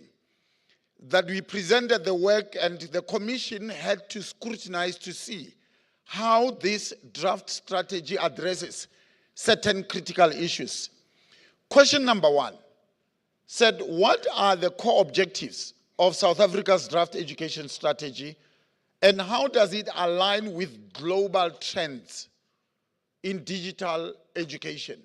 The response was broken down into two, and the first one looks at the core objectives. The second part looks at the global trends. And in terms of the core objectives, the strategy outlines 6 goals, and to each of the goals are the core objectives. And the first goals direct the sector to address the issue of equitable and inclusive access to digital transformation in its broader sense. And inclusiveness spoke to 2 things. One, that no learner, no teacher, or no one is left behind. And it also speaks to the issue of special needs education, that there has to be dedicated focus on ensuring that learners with special needs are not left behind. And the issue of equitable distribution and deployment of ICT resources, platforms, and processes are addressed. Now, to this goal, there are 3 core objectives. One, the Commission says we need to provide meaningful, universal connectivity, and I want you to note that universal. This connectivity must reach everybody, using various technologies that are available, present, emerging, as well as future technologies, to ensure that no child or no teacher does not have reliable connectivity. The second one is that we need to provide fit-for-purpose devices, and that fit-for-purpose speak to the issue of ensuring that we do not just deploy one-size-fits-all, but we are very intentional on how these solutions are designed and how we deploy them. I will not speak to all of them so that I keep to my time. The second goal talks to the issue of content, its development, its distribution, and its availability at all times in cost-effective ways. That we need to provide digital curriculum as well as resources, also streamline content delivery and distribution using both online and offline solutions. Goal number 3 talks about digital competencies. And we use the word competency carefully. And that we agree that we need to go back and define exactly what do we mean by competencies. Other countries are using the term digital literacy. But we believe that it goes beyond literacy, because literacy is about your ability to use the gadgets or the technology. And that we say it goes beyond that because it needs to lead to achievement and attainment of learning outcomes. That these tools and these resources must assist towards achievement of all this. And the core objectives aligned to this is we need to provide continuous professional development for teachers, and Mr. Rabutapi spoke to this, and provide digital literacy and competency for learners and teachers. Goal number 4 speaks to management and administration, how we transform, how we run our schools, and we need to modernize existing systems, and there's great work that has already been done here by our MES unit and all those who are working in that, and we need to create new systems to accommodate the new technologies that are also emerging. Goal number 5, it speaks to examinations and assessment processes, that we must implement efficient examination processes and implement effective standard assessment process well. And goal number 6 speaks to policy governance and regulatory frameworks, and those are the key objectives aligned to that. And in terms of global trends, we checked how this strategy is aligned, and when the team that was writing this, assisted by the technical assistants who were appointed by the British Council, studied a number of countries' e-education strategies, they found that they had all these components and that we needed to check how do we align to these global trends. And the Commission was convinced that this e-education strategy that we are presenting to you aligns to all these global trends. And in terms of question number 2 that said, how does the strategy ensure inclusivity, particularly for learners in rural and disadvantaged communities with limited access and digital resources? We spoke to the issue that the strategy advocates for affordable, reliable, universal access to purpose-driven technology for education with meaningful connectivity, fit for purpose, secure and reliable digital platforms. As I indicated, a multi-phase implementation approach was recommended to ensure that we reach everybody. Question number 3 spoke to what role do teachers play in the successful implementation of the EU education strategy and what professional development initiatives are in place to support that.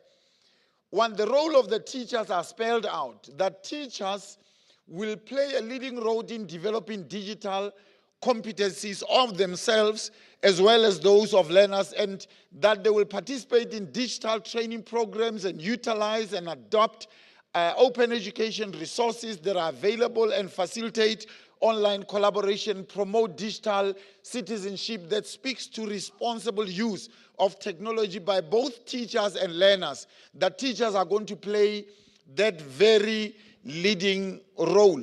And now we acknowledged a number of professional development initiatives that are already in place that speaks to pre-service, in-service, ICT integration, ECD training, online training, some of which have been spoken to by colleagues from the previous commissions. Question number 4, we said, how can South Africa leverage emerging as well as future technologies, such as artificial intelligence, which was a hallmark of this Lekgotla, as well as virtual reality, to create a more future-ready education system, as I warned at the beginning, that unless we are future-ready, we will be left behind. And the strategy needs to speak to all those emerging technologies like artificial intelligence, extended reality, which are immersive technologies, Internet of Things, mobile learning or M-learning, remote education. I think DDG spoke to how ready are we to provide remote learning should it be hit by another pandemic, that the strategy speaks to these issues, issues of cloud computing, educational gaming, big data analytics, and all these technologies that are emerging. And the Commission said to emerging, we must also include and future, because we are unable to anticipate what will be there 2 years from now, and that we cannot review the strategy every time there are emerging technologies. So we need to also speak about technology that are non-existent today, but they may find themselves in an education space in 2 years' time. Question number 5, we said, how can education management information systems and other digital tools be effectively utilized to enhance monitoring, evaluation, and data-driven decision-making in ICT integration strategies? This matter was spoken to by many presenters who came here before. And we said EMIS needs to focus on issues of improving usability, interoperability, and business intelligence by introducing quality audits and upgrading SASMs to a cloud-based version and enhancing e-cares for improved administrative functions and developing digital admission platforms, as we have seen that there are provinces that have moved forward with issues of e-admissions.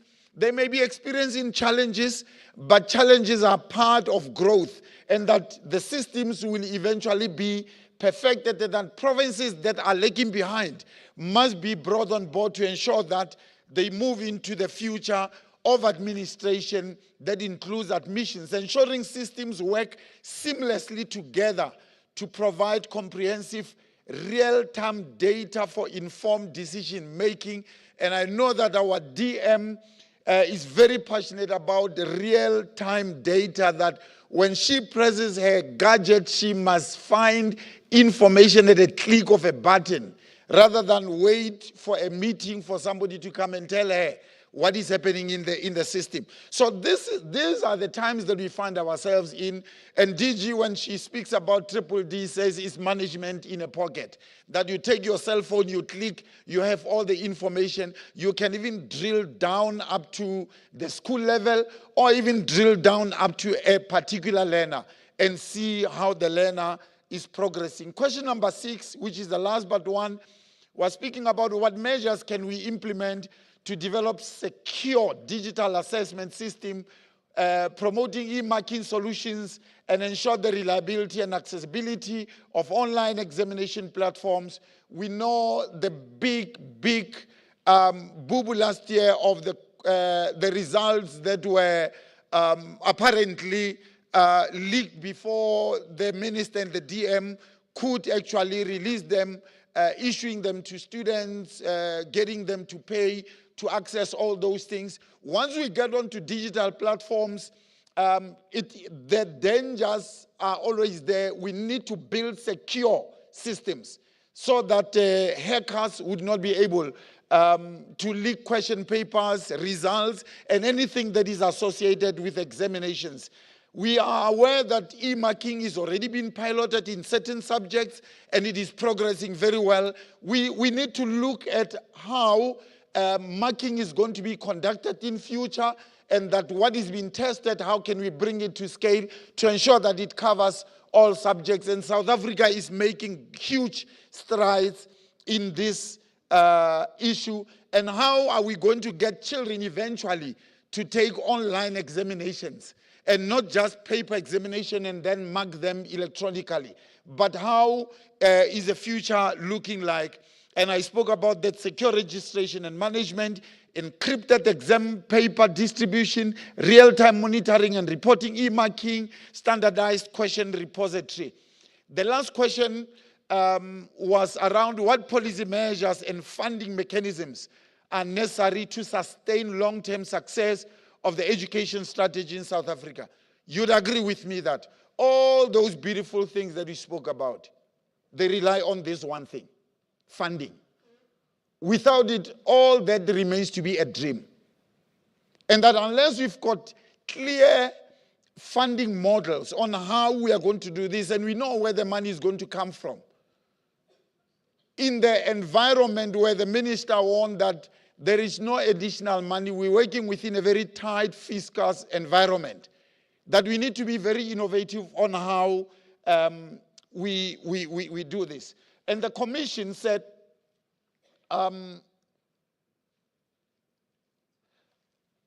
with regard to funding, I left out the issues of governance.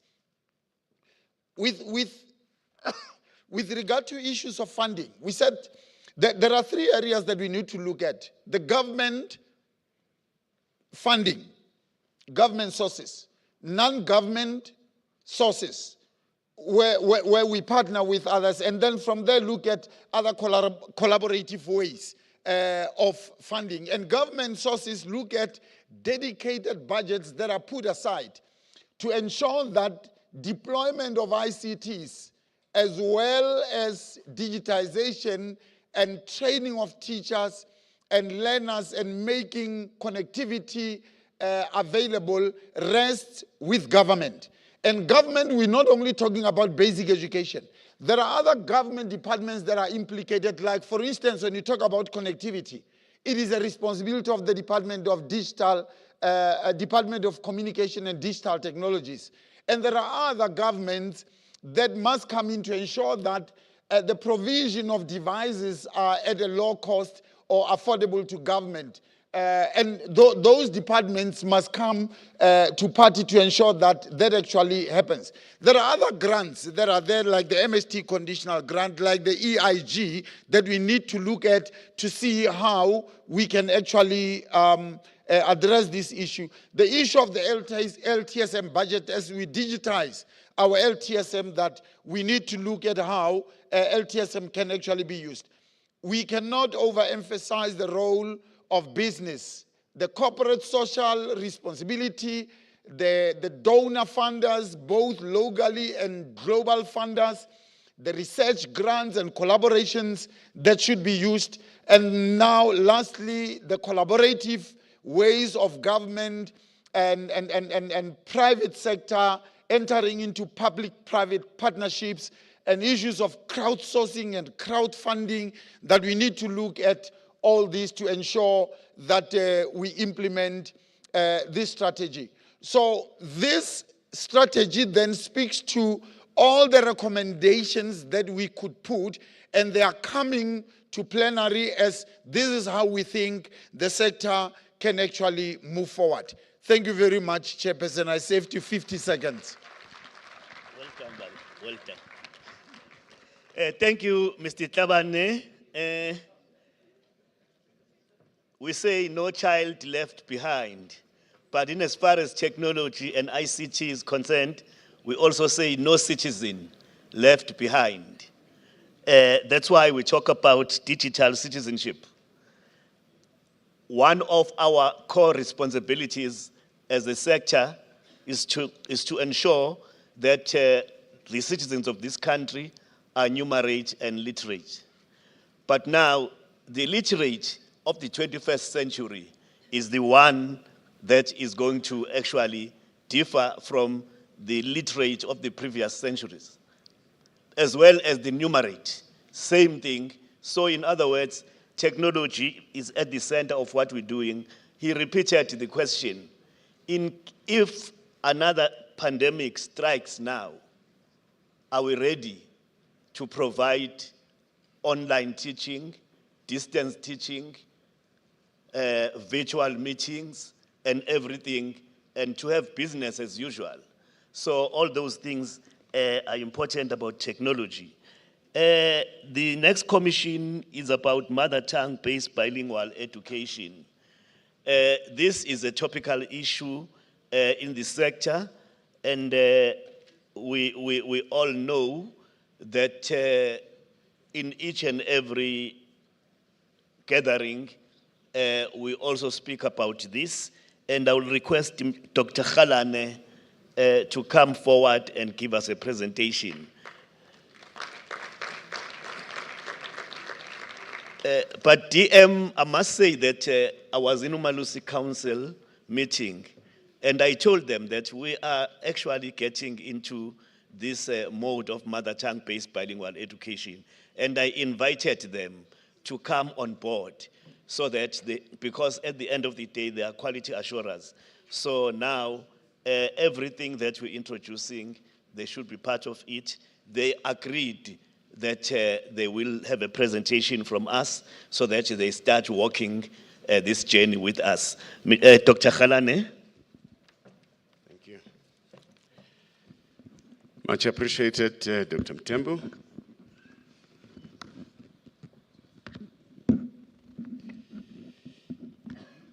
May I take this opportunity to greet the Honorable Deputy Minister of Basic Education, Dr. Regina Mhaule, and all distinguished members of this august gathering.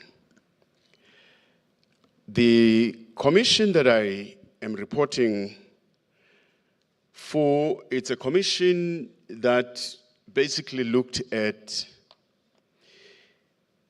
the implications of the Bella Act, Act 32 of 2024. We need to get used to that, the citation of this act. It's Act 32 of 2024 because from time to time we will not say Bella, Bella, Bella, we'll say Act 32, so let's stay with it. So that we are able to work within the ambit of the legislative provisions that are imposed on the department. And I'm saying imposed because often we think that provisions in the Act are available, but we may negotiate them. No, they are imposed on us by the Act. So we are looking at what the Commission had to deal with. It's how Act 32 of 2024 impacts and what it says, the extent to which it maps the legislative scope of authority on assisting the implementation of the BELA. The questions that we had to deal with, the questions related to terminology development, which was done by Dr. Xolisa Jongola of the Pan-South African Language Board as an authority in terms of Section 6.5 of the Constitution and in terms of the PenSALP Act. The second question that we had to deal with was the question related to the metrics and indicators to monitor its initial phase that was dealt with by Professor Langa Khumalo. And the next question we had to deal with was the question related to mother tongue-based bilingual education and mother tongue-based bilingual reading literacy, supply and demand, which was dealt with by Professor Lekgotla, because that's where we talked to the universities and the department, obligations there and delivery points. Then the question related to implications for BELA and MTBB implication was dealt with by Dr. Naledi Mbudemehana. Now, these key areas, as we see them, they sum up what we have had to look into, because the strategic development, the materials and terminology development, monitoring and evaluation, digital integration, the capacity building, and advocacy, we had to speak to all of these because these were questions that flow from participants, but they also came through from presentations. So the mother tongue-based,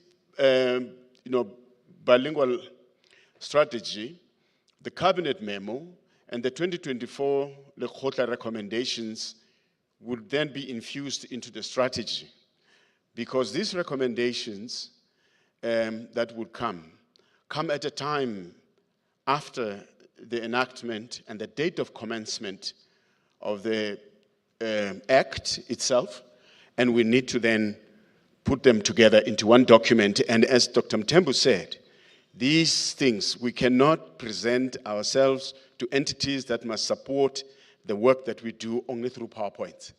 We've got to present them through comprehensive documents that take into considerations all of these recommendations. And the mother tongue-based reading literacy blueprint that was presented by Professor Makalela, all of these would be subsumed into one strategic development document for the department. Now, the material and terminology development, that's something that we looked at, and we said versioned, verified, authenticated, and approved grade 4 multilingual workbooks, ATPs, and item bank lesson exemplars for maths and science have been taken through PenSALP. Yesterday, the input that I made from the floor was try to explain this legal process, and that everybody who is responsible for supporting the department or generating LTSM for the department should take heed of the legal process in the PenSALP Act that PenSALP has had to look at. Just a quick example, last year after Treasury had released new notes, we had a problem as a country where the Xitsonga community said, Reserve Bank can't be called Bankikulu, it's Bankinkulu. And we were saved as a country by the fact that an authentication certificate from this process was put on the table, and clearly it was determined that Treasury followed the regulation. So whatever we do as department, we need to do the same. Monitoring and evaluation and digital integration. These are the things that emerged from plenary here, but we dealt with them in the commission and developed monitoring and evaluation framework This is the work that we have started doing in the department. We've introduced the e-form and, made sure that we cognify the language mapping and data collection, because we are approaching this from a systemic point of view, not from a fragmented point of view. So as a department, we're looking at how we respond systemically to the challenges that face effective implementation. And we therefore say that the e-form that DG signed out to go to provinces with Circular S18 of 2024 has begun to deal with the profile of the teachers in a particular school, the number, it deals with a number of issues. One, the language, mother tongue language of the teacher, the language that the teacher understands, the language that the teacher can speak, the language that the teacher can write. So we get a map. We've always had the profile of the learners, but we've never had profile of the teachers, so we've started doing that. Established MTBBE Knowledge Hub and on DBE website. We've requested Professor Langa of Sadila, that the center that deals with all the terminology and standardization, to then create a link between the hub that they have been running at the University of Northwest, so that that link can be accessed on the DBE website, because a lot of work has been done already in that regard.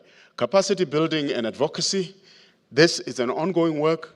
We discussed that it will not stop.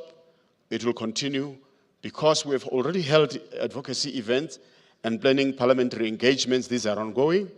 Engaging Department of Higher Education and Training on, regarding the multilingual teacher training, because we have seen the deficit that supply and demand has got to be congruent.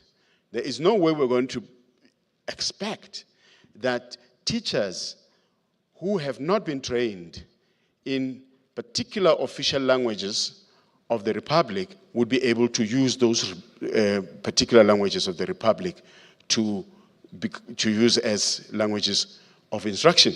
So higher education institutions must begin to do that in the initial teacher training, as well as the work that happens in continuous teacher development.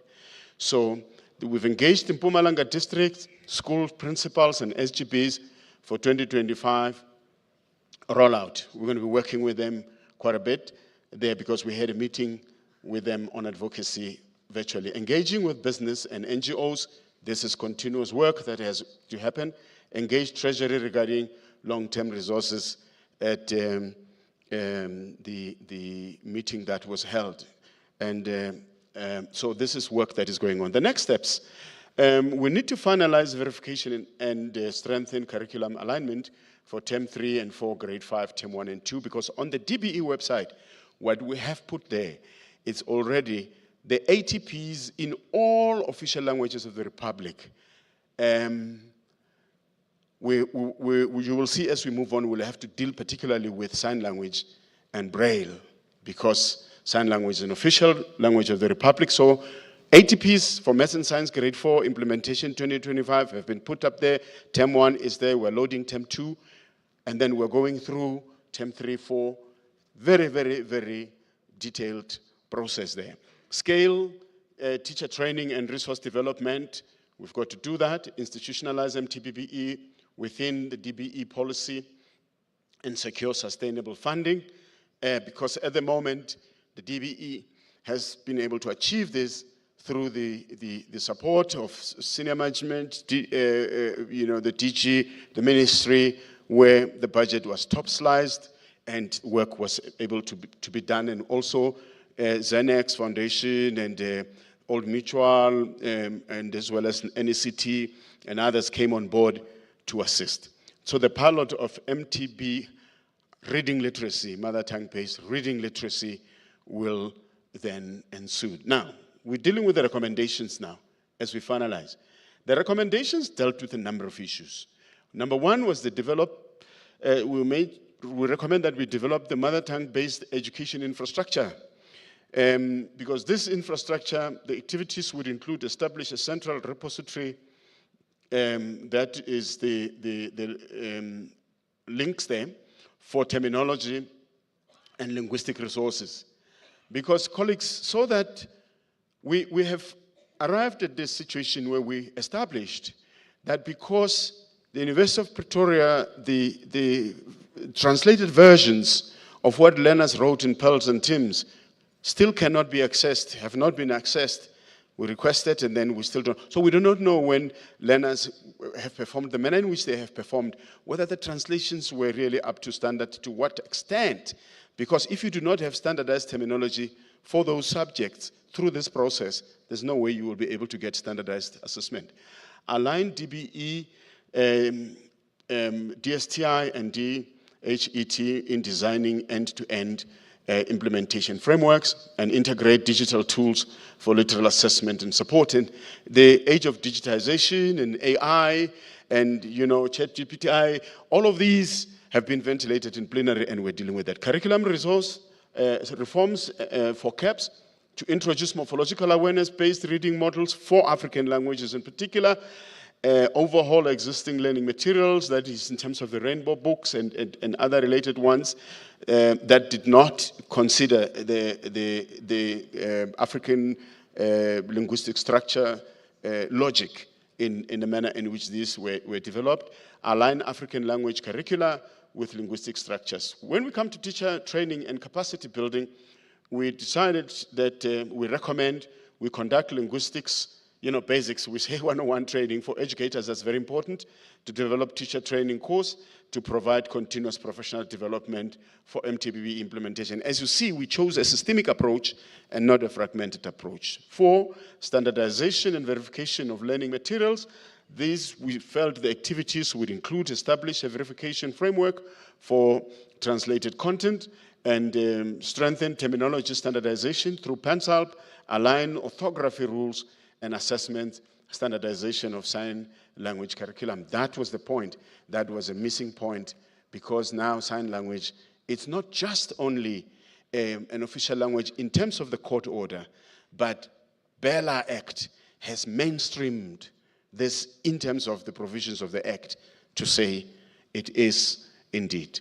The last slide here, the Bella Act implementation, is very important to engage HODs, unions, SGB, policy understanding. Colleagues, there are 5 standards that the Bella has mapped out and meticulously mapped out in terms of the process.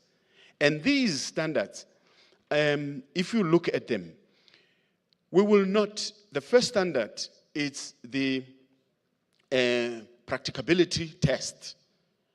We never had this, but the Bella has given detailed practicability test. So then it goes right down to appeal. Now, if the appeal is going to be dealt with by the MEC, then the MEC and the HOD district principals need to be au with what these are. Stakeholders, engagement and advocacy, we have listed that. The Dean's Forum is a forum where we'll be able to put our case in terms of the teacher development courses that we have listed, leverage collaboration with media to enhance awareness, because media, as it responds to sensational issues that relate to the department, we need to then refocus them on the work that we do. Conduct policy briefing for provincial education officials, protect languages that are our heritage. Mama Katrina is the last living human on earth who speaks the new language. We need to protect this language and work with PENSAL, because they have a duty in law to protect, promote, and use in that. So protect languages that are of heritage but not official, inclusive provincial structures to be put together so that we deal with them in a much more systemic manner. The last one is the pilot and scale of implementation. We need to conduct provincial pilot programs to test new curriculum frameworks, document best practices for Eastern Cape and expand them nationally, and develop a monitoring evaluation framework so that we progress, we track the progress there. We want to thank you. Thank you, sir. Well done. Well done, Doc. we will really appreciate to have a document that talks to mother tongue-based bilingual education, so that we move now from PowerPoint to details, and as we implement this. Colleagues, according to our program, we are going to take a short discussion, and the reason why the rapporteurs are not here is because this is not a question session, it's a discussion session. Therefore, we'll take just a short discussion. We have had the 6 reports, and we need somebody with a roving mic so that we start the discussion. Are we getting a roving mic?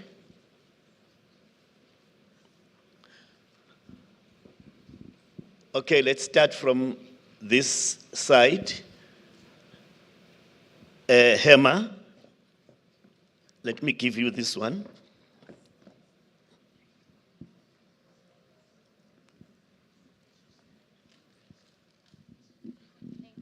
Thank you, Chair.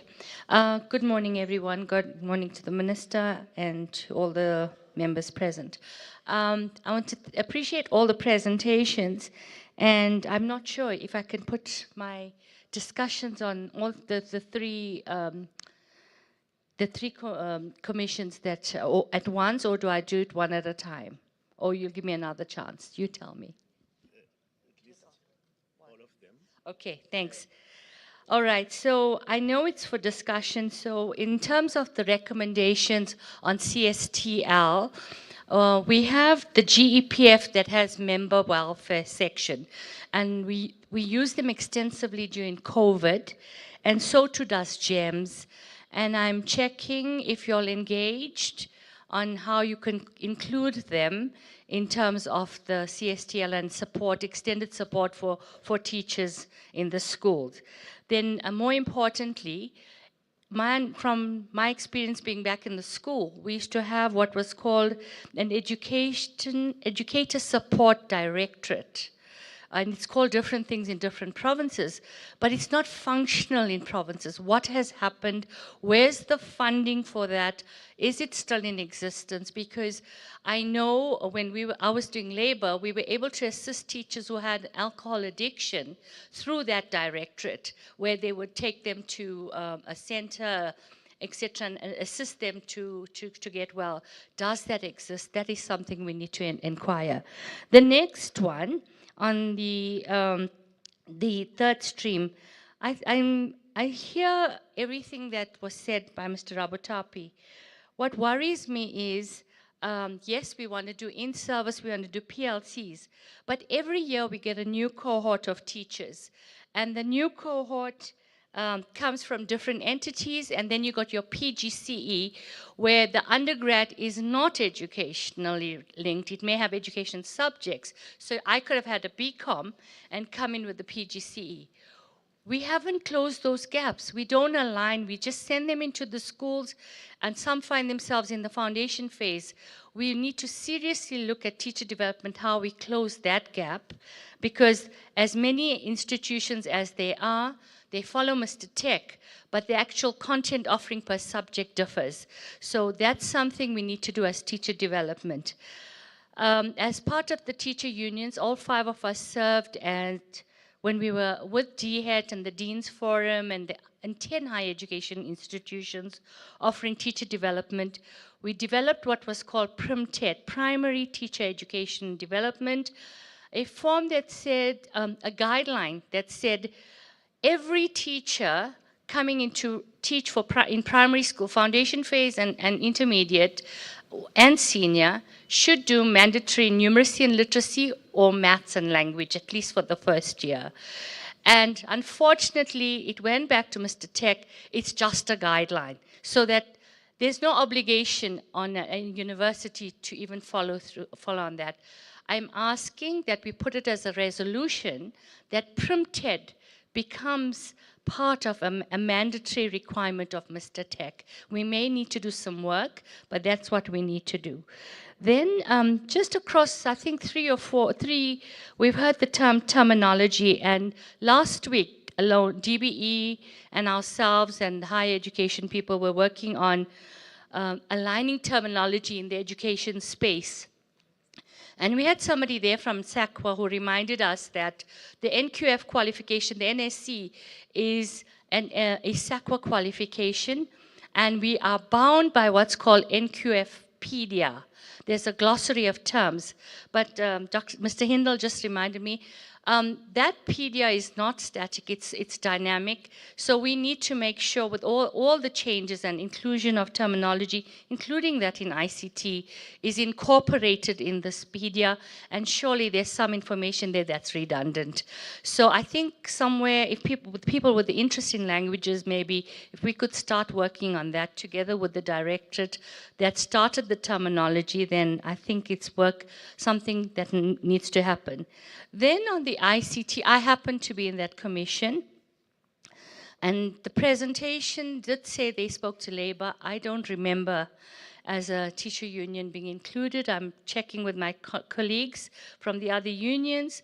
You may have engaged, when you invite us to an ICT workshop, that is not engagement with the labor. Engaging labor on a strategy, it takes a different format. So whenever you ask us to send candidates there, they don't come with mandates. They can't agree to decisions being made. Similarly, like at this one, we can't agree to decisions being made here because we still have to go back, refer and say, get mandates to agree or not to agree. And that comes back to policy and the NEPA that our leader spoke to yesterday.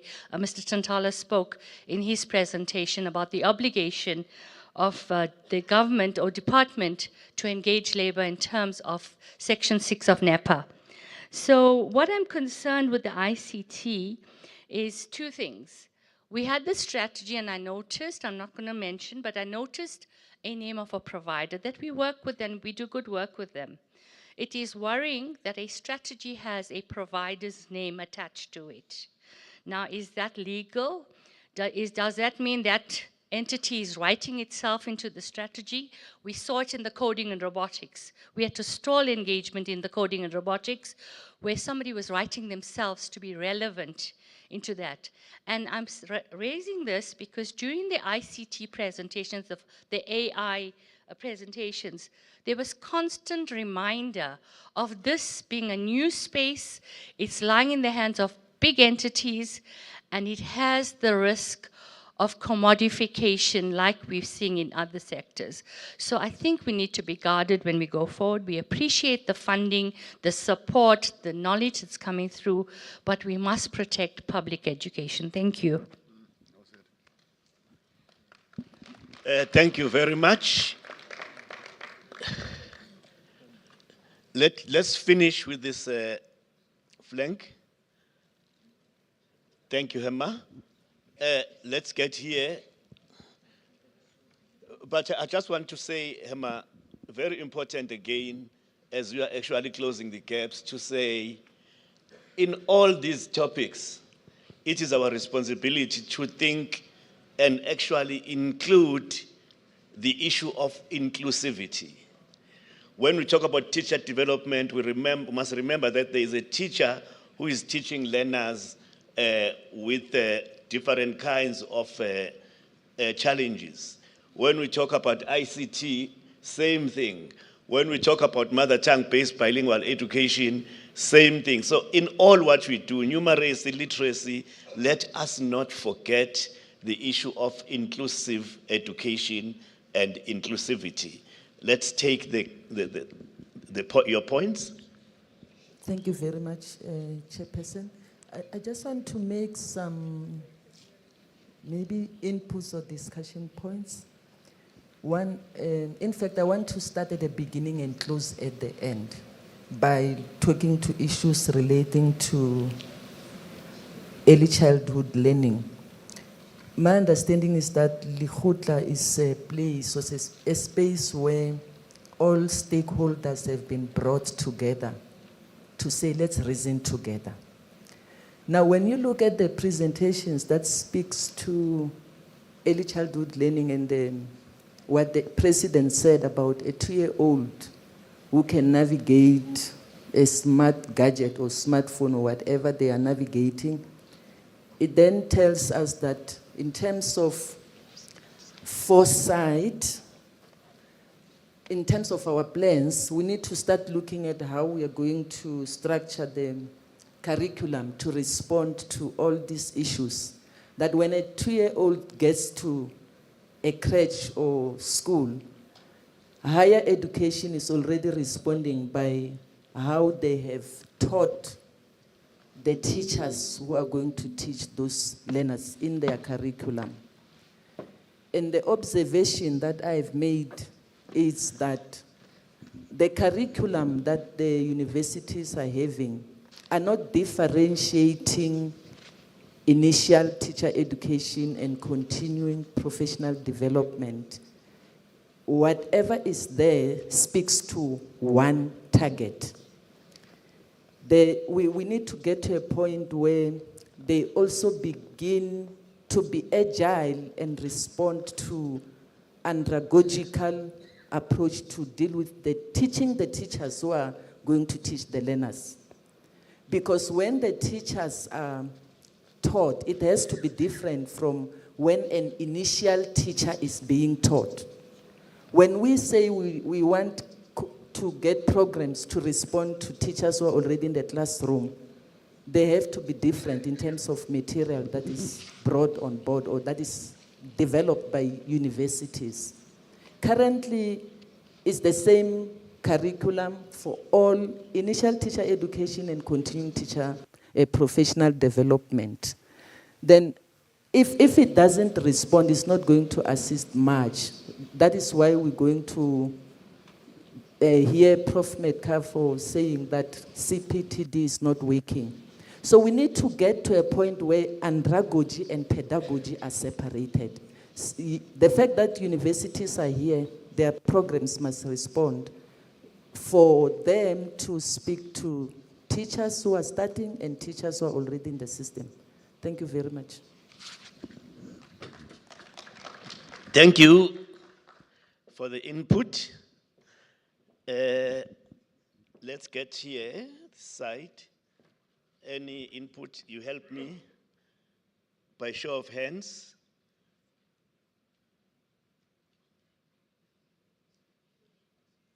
It's quite this side.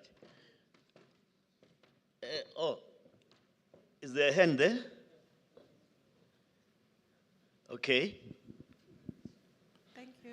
But the previous speaker, colleagues, is actually saying the quality of teaching and learning starts from teacher quality. That's the main point.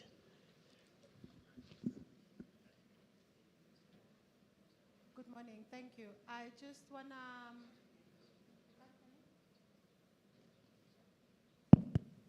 It is. Morning, can you hear me? I just want to respond to Mr. Nhlabane's presentation on the integration of ICT as a form of learning and teaching. I think as private sector, we're very excited and we do see the value proposition of integrating ICT in our schools. And just as context, from our side, we've to date managed to support 200 schools and 200 ECD centers with permanent Wi-Fi infrastructure and the delivery of devices. The challenge, though, that we are experiencing is that we mainly support schools that are located in rural communities, and as such, there is no network availability.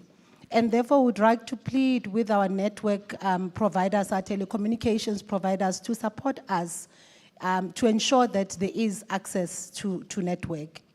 The next issue that I would also like to bring across is the issue of access to the learners, because there is high level of theft within our communities, and these are all operational issues, but very critical in terms of implementation. So we are currently giving devices to each of our schools, but in 6 months' time, 12 months' time, those devices are stolen in our schools. Therefore, sustainability becomes a very critical issue for us because we can't keep providing to the schools. We have built strong rooms, we have provided safes, but that's still not sufficient enough. Therefore, would like to see how the department can assist us with this. It has now come to a point where our schools have decided to store their devices in either the principal's home or the second offices, which really doesn't satisfy the requirement of ensuring that learners benefit from the devices that are being stored at schools. Lastly, the issue of safeguarding. We've experienced a number of cases in our schools where we have deployed the devices and the connectivity, but it's being misused. How do we then work with the department to ensure that learners are using the internet for the appropriate use of learning? Thank you. Thank you, but I'm picking up some questions, not some kind of direction and guidance. Now, the commissions are not going to answer. Can you guide on basis of that? What is it that you think should be done? Thank you. I think strategically, one, we need support. We need to leverage on the support from our telecommunications partners to ensure that there's network availability, especially in our remote communities. And then from an operational point of view, we need the department to support us to ensure that devices are at the schools and they are being used and they are not just gathering dust. Thank you. Thank you very much for that input. It then gives us an idea of what you think should be done, which is very important in a situation in a Lekgotla. Any other hand? Okay. Now let's take that one first, and then you are noted. Thank you, Chairperson. This is Dr. Khumalo from Mpumalanga. Yeah, mine is just a comment. Don't confuse him with Dr. Khumalo of Kaizer Chiefs. Oh, this is 410.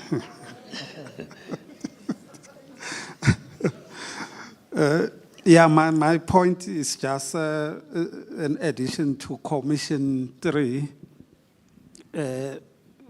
Just to say it was well presented and very comprehensive. But what I missed was just perhaps a focus on environmental issues in the school, environmental issues in the classroom, so that when we give support, we know whether the conditions are conducive for teaching, learning, and assessment. Perhaps that is what we can look in the future Lekgotla, where we encourage schools to have a school environmental policy which will look at the natural disasters and school safety issues and many other related issues. In Commission 5, I think well covered again, but perhaps just to emphasize, because I also come from the space of exams and assessment. There was this slide on digital assessment systems to say, let us prioritize it. It has been a talk for several years, but if it can be actualized, I think we can see a lot of reduction in irregularities, particularly leakage of papers, wrong printing of question papers, and group copying. Thank you so much. Thank you. We go the technology route, but we go green, the environment. Yes, sir, your input.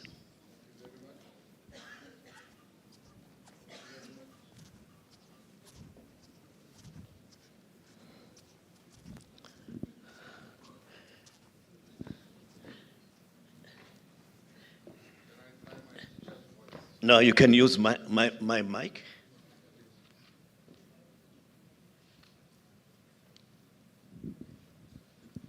Thank you very much, Chairperson. My name is Fanny. I come from Sanase. I would like to reflect on Mr. Tlabane's presentation. I would like us to make an observation here that some, if not most, of our public special schools, especially those for the intellectually impaired, be they MID, SID, or PID, are being left behind in terms of ICT, especially on the platform SASEMs. Why? Because the curriculum programs that they offer are not aligned or compatible with SA SAMs. So I would like us to put a concerted focus on what can be done to assist public special schools so that they are also included in SA SAMs. Thank you. Thank you very much. That is very important. I have another hand here next to the CEO of SAYS. You are acknowledged. Good morning and thank you for this opportunity. First, my name is Nkele Yvonne Lechaba. I'm head of registration for SAYS, South African Council for Educators, not of educators, as it's normally being labeled. Okay, we appreciate the presentations. However, I have a little bit of a concern and also a proposal, especially with the presentation that was made by Mr. Tlhabane. I'm blessing you. I'm blessing you, Mr. Tlhabane. Okay. The funding models. There were different funding models that were proposed. The first one, if we go through with it, that one has a very high possibility of sustaining us and carrying us through to where we want to go. But the other three are not having that high probability and possibility of sustaining us through, but they can give us a kickstart. My challenge is we don't have timelines. And if we don't have timelines to say, within the second, where we will be assisted by PPL, where we will be assisted by, grants, how are we going to move on beyond? Because if we time ourselves to say we can be looking out for funding from different sources that are out there, but we know if we request funding for people who are willing to assist us, at some stage, they also prepare to hand over, meaning they say we shall have prepared ourselves internally as the department to take over the magnitude of the work. So my little plea is to say, at least as and when we work with these models, we also have timelines to say we will depend on this for this period, meaning we are also getting ready to incorporate the whole processes within our means. Thank you. Thank you very much. Is there any other hand? Mr. Khalane? Yes. No, Dr. Khalane. No, Dr. Khalane, you were presenting. You want to comment on the others? No, not on the others, just to clarify something. Okay, to clarify something. Okay. Thank you very much, Doc. Mine is just a short one. It's just to say that there was on the second slide where we talked about BBE strategy, the cabinet memo, and the Lekgotla recommendations. What we already have, the strategy and the monitoring and evaluation full documents have already been developed, and they have been signed off by the DG. The recommendations that are coming from this Lekgotla, where necessary, would then be used to strengthen the documents, because we indeed work through the documents approach, because it is important that as we deal with this question of implementation systemically, we produce cogent documents, and we already have 2 that have been approved in terms of the strategy as well as the MTBRL. Thank you very much. Thank you, Dr. Khalane. And don't forget, Malusi is waiting for the document. The document on mother tongue.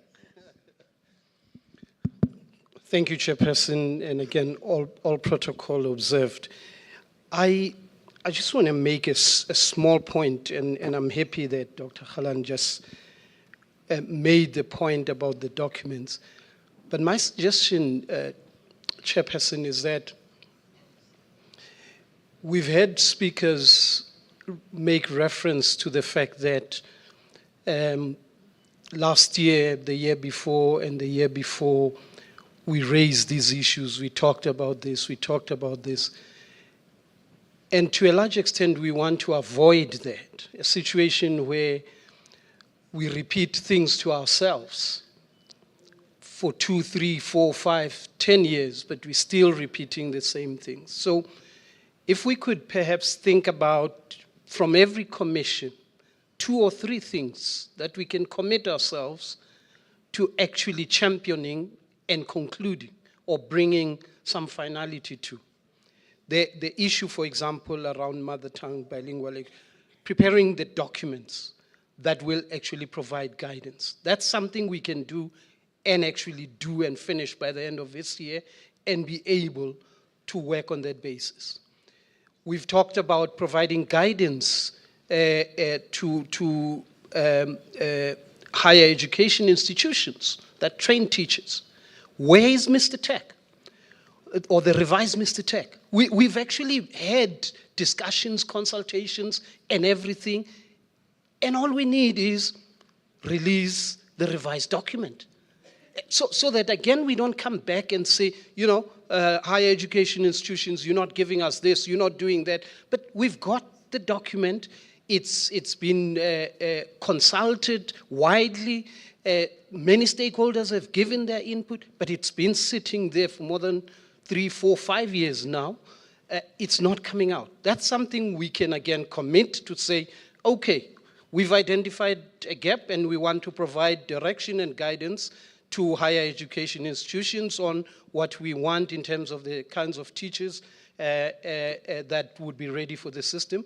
Here's the document. And then we finalize that by the end of the year, and we're able to say, to measure some successes. Professional development, again, we talk about where's the money going to come from, etc. We already know that we do have some money. I mean, as an employer, you have 1% or 2%, whatever it is, for skills. You've got that money. Plan on it. Before you even plan on what will be donated by whoever, you've got the money. Plan on it.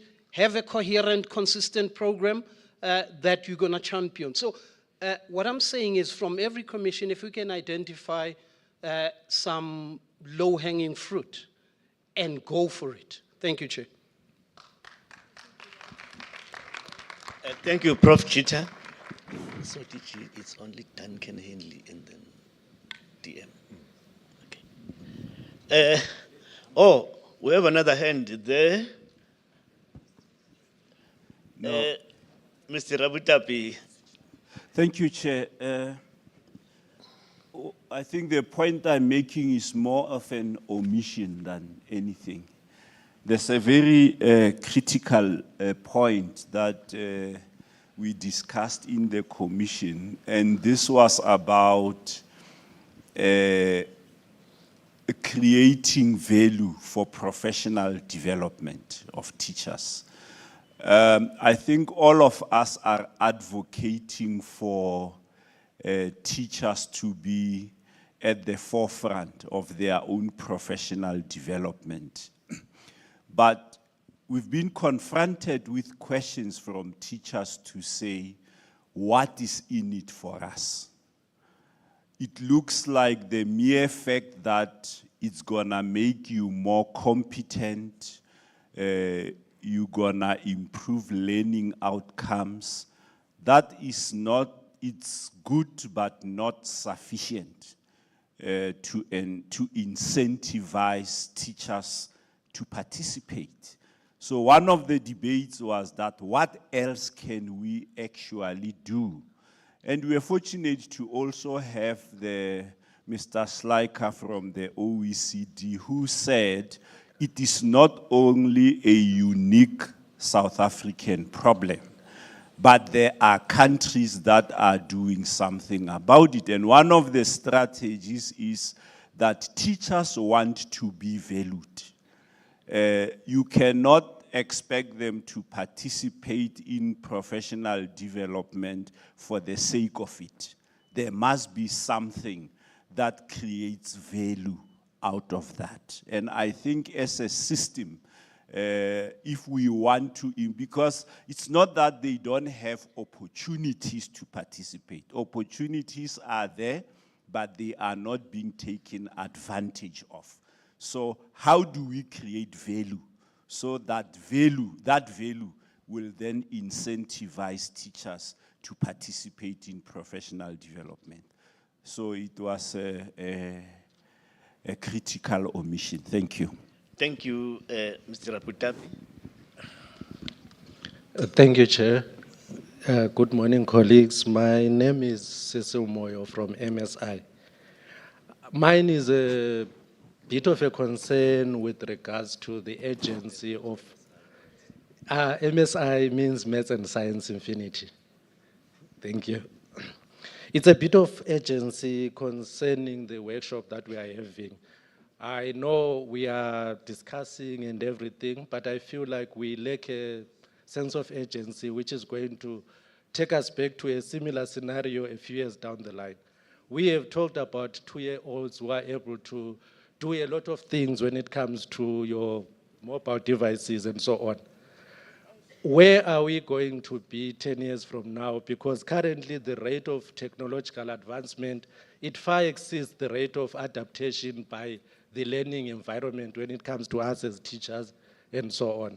So we are at the risk of failing the future generation when it comes to this technological implementation. Because right now, when it comes to us as educators, some of us are not yet familiar with this whole AI thing that we are talking about.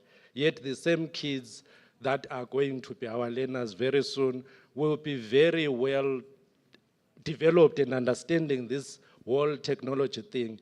Are we not risking failing them then if we are not going to act with agency now on these policies that we are developing? So I would like to encourage us to actually have some milestones and timelines, as some speakers have said already, so that we actually act on what we are saying. Because if we keep delaying and just talking about policies, talking about strategies without implementation, we are going to fail the upcoming generation. Thank you, Chair. Thank you. I think it's the same point that Professor Chita raised about ensuring that we action the recommendations. We identify those recommendations which can be actioned in the short term, those which can be actioned in the medium term, and those which can be actioned in the long term. But it says, let us start running now because we have these recommendations. We identify things which we can achieve quickly. Let me then call to the stage the former teacher, the former manager, the former General of Education, Duncan Hindley, who will help us to tie up the loose ends and actually take the direction that has been proposed to say, how do we move forward? And I think that will be very important for the Lekgotla. Over to you, Duncan. Thanks very much. Can I use this one? Yes.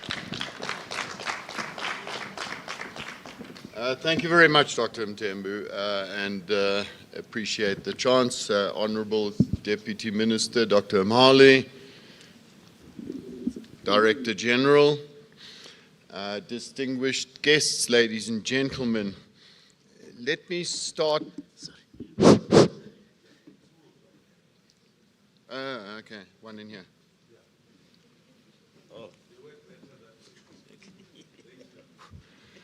Thank you very much, DG, and I'm very glad you're in the room because I want to start, DG and Deputy Minister, by saying I've got a very big jealous, DG. I've got a very big jealous of you, firstly, for thinking of this thing called the basic education sector, Lekgotla, and not only thinking of it, but being able to sustain it for the past 10 years. I think it's really something you and your team deserve respect for, and I'm very jealous. I'm also, I have to say, very jealous, DG, of the wealth of information and knowledge that you as a department gather through these Lekgotla that enable you to track a way forward, to design what it is you're going to do. And again, I think congratulations on organizing this particular one and the program that you've had.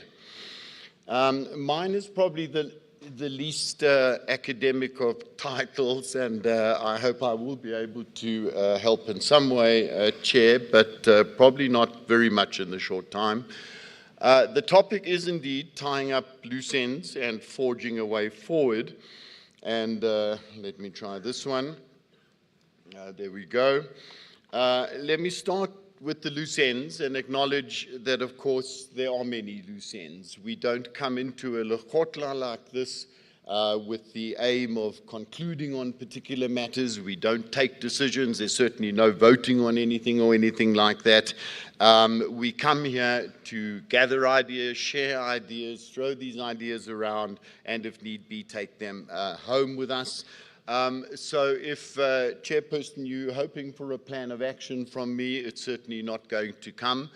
That's not my intention, and I would not even be encouraging the department to try and turn these Lekgotla proceedings into any kind of plan of action. I am with the National Education Collaboration Trust. We run the dialogue program, and one of the things we have learned there is the value of just talking about things. The value, firstly, that people attach to it.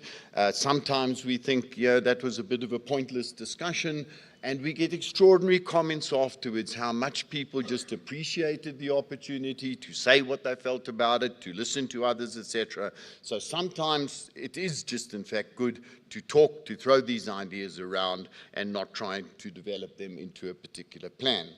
Having said that, of course, I assume, as usual, the department will be publishing the proceedings of this Lekgotla.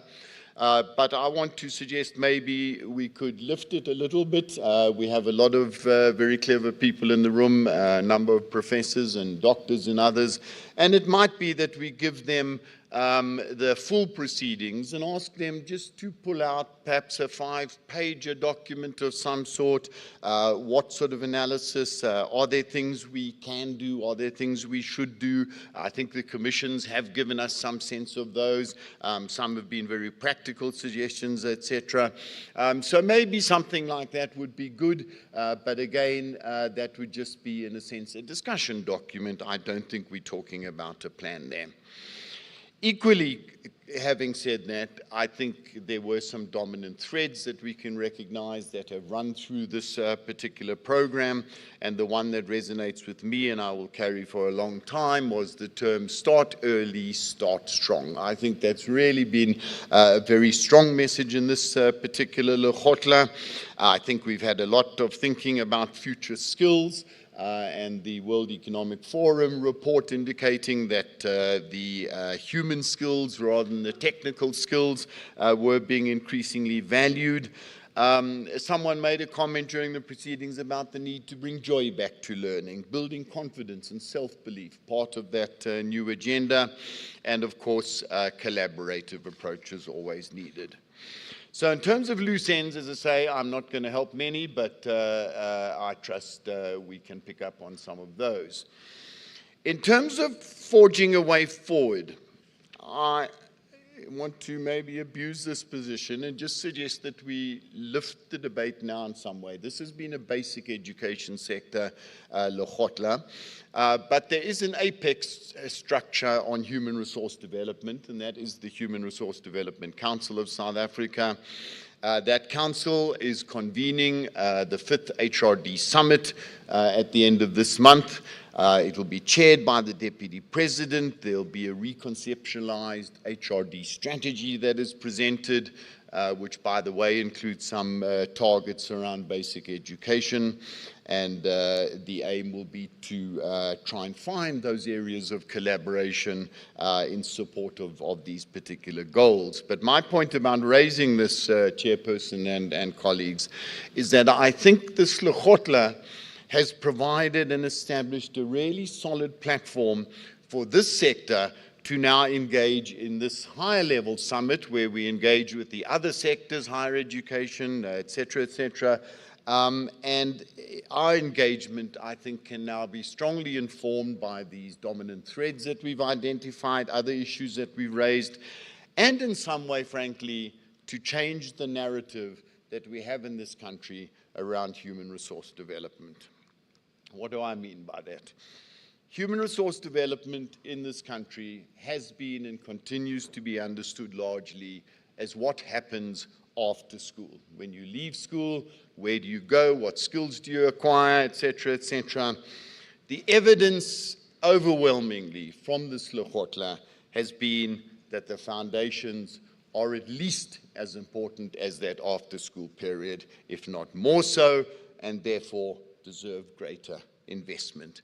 And I think that's the argument that has to be lifted up to a higher level. How do we ensure that that investment is there? The Future of Jobs report also told us that human skills, attributes are increasingly valued, and these are mostly developed at school. You don't go to a college to learn things like agility, things like resilience, things like self-confidence. You get that in the early stages. And frankly, on the basis of that argument, colleagues, I believe that the HRD Council could be urged to review expenditure right across the HRD value chain in light of some of the evidence from this Lekgotla. So, what do we do now? My last slide. Firstly, anyone who has been here for the last 2.5 days engaging as they should have been engaging has to be exhausting. It is an exhausting program. Some of them ran rather late into the evening, late into the day. Lunch, I think, was served at 3 o'clock yesterday. Go home and get a little bit of rest. That's the first bit of it. But then start to think about what we've heard, digest what we've heard, talk to our colleagues about it. Hopefully some of you will write a little bit about it, some of these issues, etc. And once we've had that chance to think about it a little bit, relook at what we're doing in our respective roles. We've all doing different work. Nobody here, I don't think, is going to be writing you a memo as government officials asking you to account for what you did in the last 5 days. But we expect you to do that in a way. Go and look at the work that you're doing and ask yourself, is this consistent with what we've heard, what we've learned in this Lekgotla? And where appropriate, obviously, through the proper channels, suggest any changes that might be needed. A final comment for the organizing team, who we owe a great debt of gratitude to. It's now time for you to start preparing for Lekgotla 2026. Thank you very much.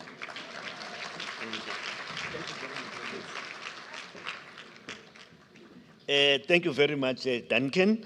DG, I'm tempted to request you respectfully to come to the podium and give us the message of the Accounting Officer, the Director General, Basic Education in the Republic of South Africa. And then thereafter, you will then complete the program.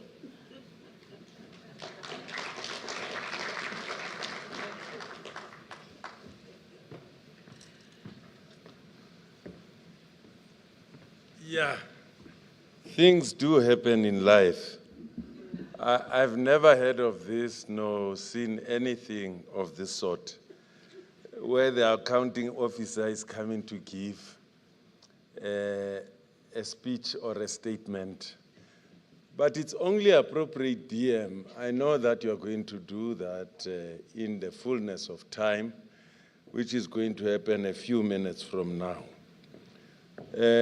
But I must thank you, Mr. Hindle. As many of us learned from you, both in the department and in other organizations that you served. And thank you for being willing all the time and prepared to come and help us. The reason why we call you is to check whether we are on course, because you and many others who are in this room are part of what we call founding mothers and fathers of our democracy. And therefore, seeing you now and again, giving us guidance and giving us advice on what we need to do, it's heartwarming, and we must thank you. Let's give Mr. Handel his flowers when he's still alive. Thank you. But I also want to thank all of you, especially those who are here this morning. And I know others couldn't make it because of other commitments. I think it's appropriate to reward good performance, DM. I said this the first day. I'm a scholar of Skinner and Pavlov on conditional theory. I'm a strong proponent of that. When people do good, they must be commended. When they don't do so well, we take them aside and say, I think you should have done it better. But when they do good, we say it in public. And I must commend these colleagues who are here. And I know many of you, you had to put aside your private errands and many other important engagements that still await you. And you chose to stay with us up to the end. Amazing. Amazing bunch of human beings indeed, which even in my next life, I would still choose you. And I'm sure you can give yourselves a better big hand of applause. I also want to thank, it's not often done, DM is going to do this in a much more strategic and leadership kind of a kin. The organizers of the Lekgotla, but some people have been whispering to me, DM, that please consider not Saturday. If it's said by people who are here, I couldn't just turn a deaf ear to them. And in future, you might want to just lock it within 2 days. Very productive 2 days. I see others are shaking their heads, they say impossible. We'll make it possible in some way. So I really want to thank you, colleagues, all of you. I don't want to get into trouble of mentioning names. Your commitment is unparalleled. You've set a very high standard for future workshops, future Lekgotla, not Lekgotlas, future Lekgotla, and future similar events. But just staying from the first day up to now. I'm extremely humbled, extremely humbled. People are very busy in their own area of work. I mean, doctors, professors, practitioners from, all different facets of our space of education. So I really want to thank you. Now, I originate from the Eastern Cape, but I was born in the Northwest. I lived among Botswana, and Botswana say, "Moja morago ke kgosi." So what that means, people next to you can whisper and tell you what it exactly means. Sometimes to translate idioms and proverbs from other languages, you bastardize languages, Professor Jita. So I also want to thank our leadership, DM. The chair of our select committee is still here. The chair of the portfolio committee was here. The minister has been here for 2 days.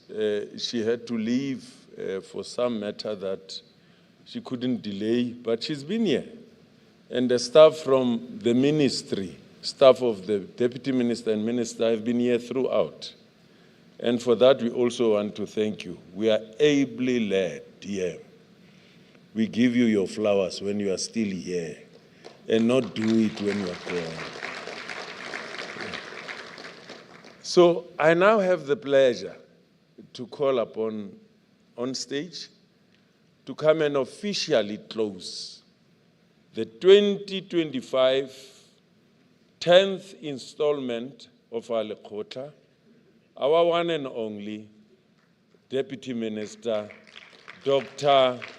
Makgabo Regina Mohaule. I'm sure you can give a better big hand of applause.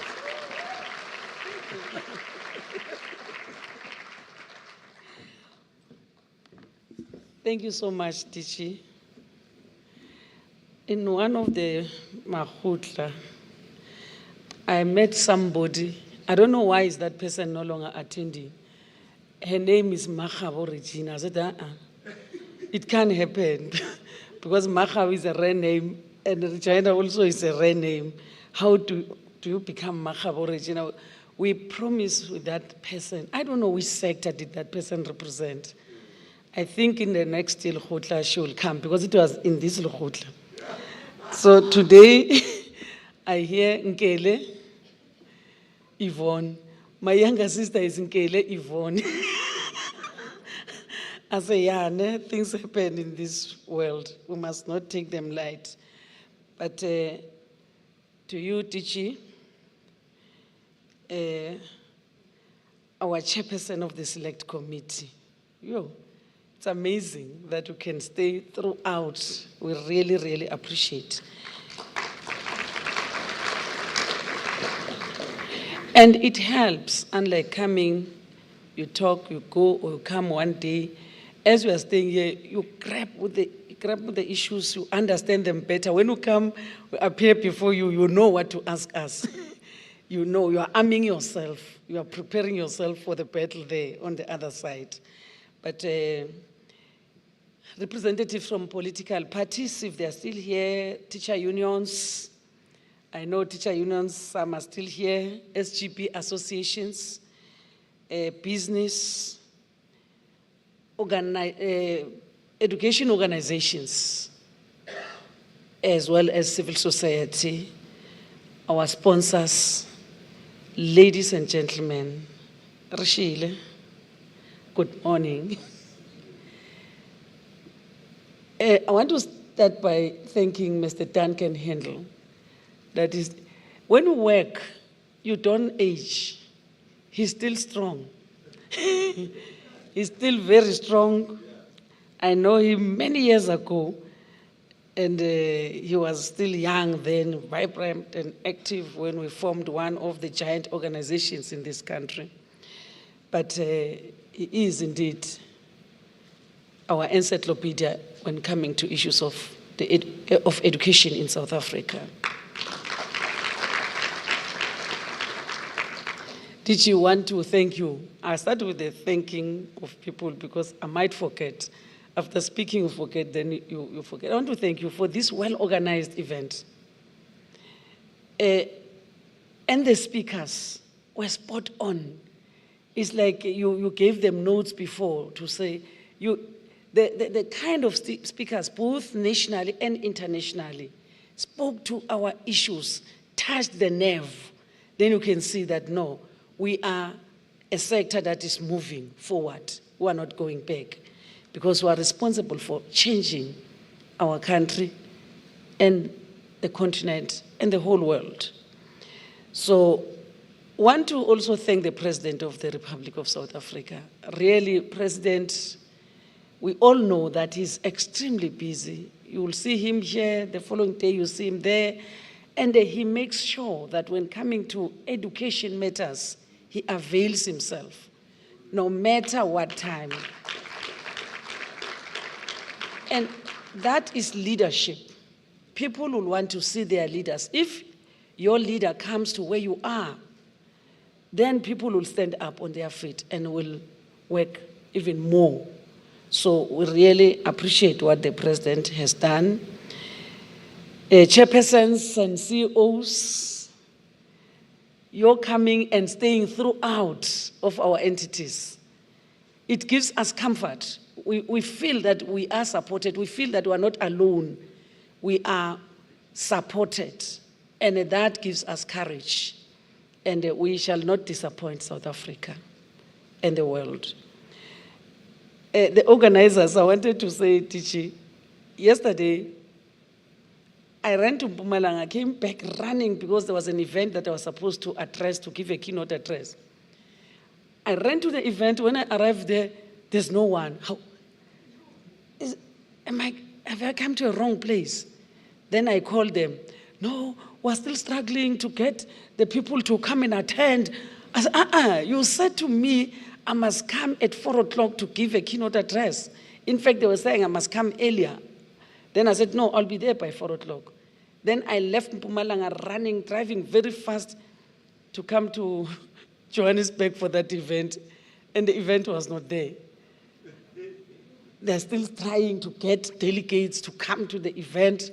So our organizers want to thank you very much that all our delegates received communication on time and even confirmation of the venue and everything they received on time. That's why on Thursday, exactly 9 o'clock, we're able to start. And you were seated by 9 o'clock. All delegates were seated. So thanks to the organizers. We know that organizing is not easy. There are battles behind the scene. There are fights behind the scene, but we cannot see. What we see is close environment. We don't know what they are going through at the back. But thank you very much. As Mr. Duncan Handel told you, that start now preparing for 2026 Lekgotla, because we know it's coming.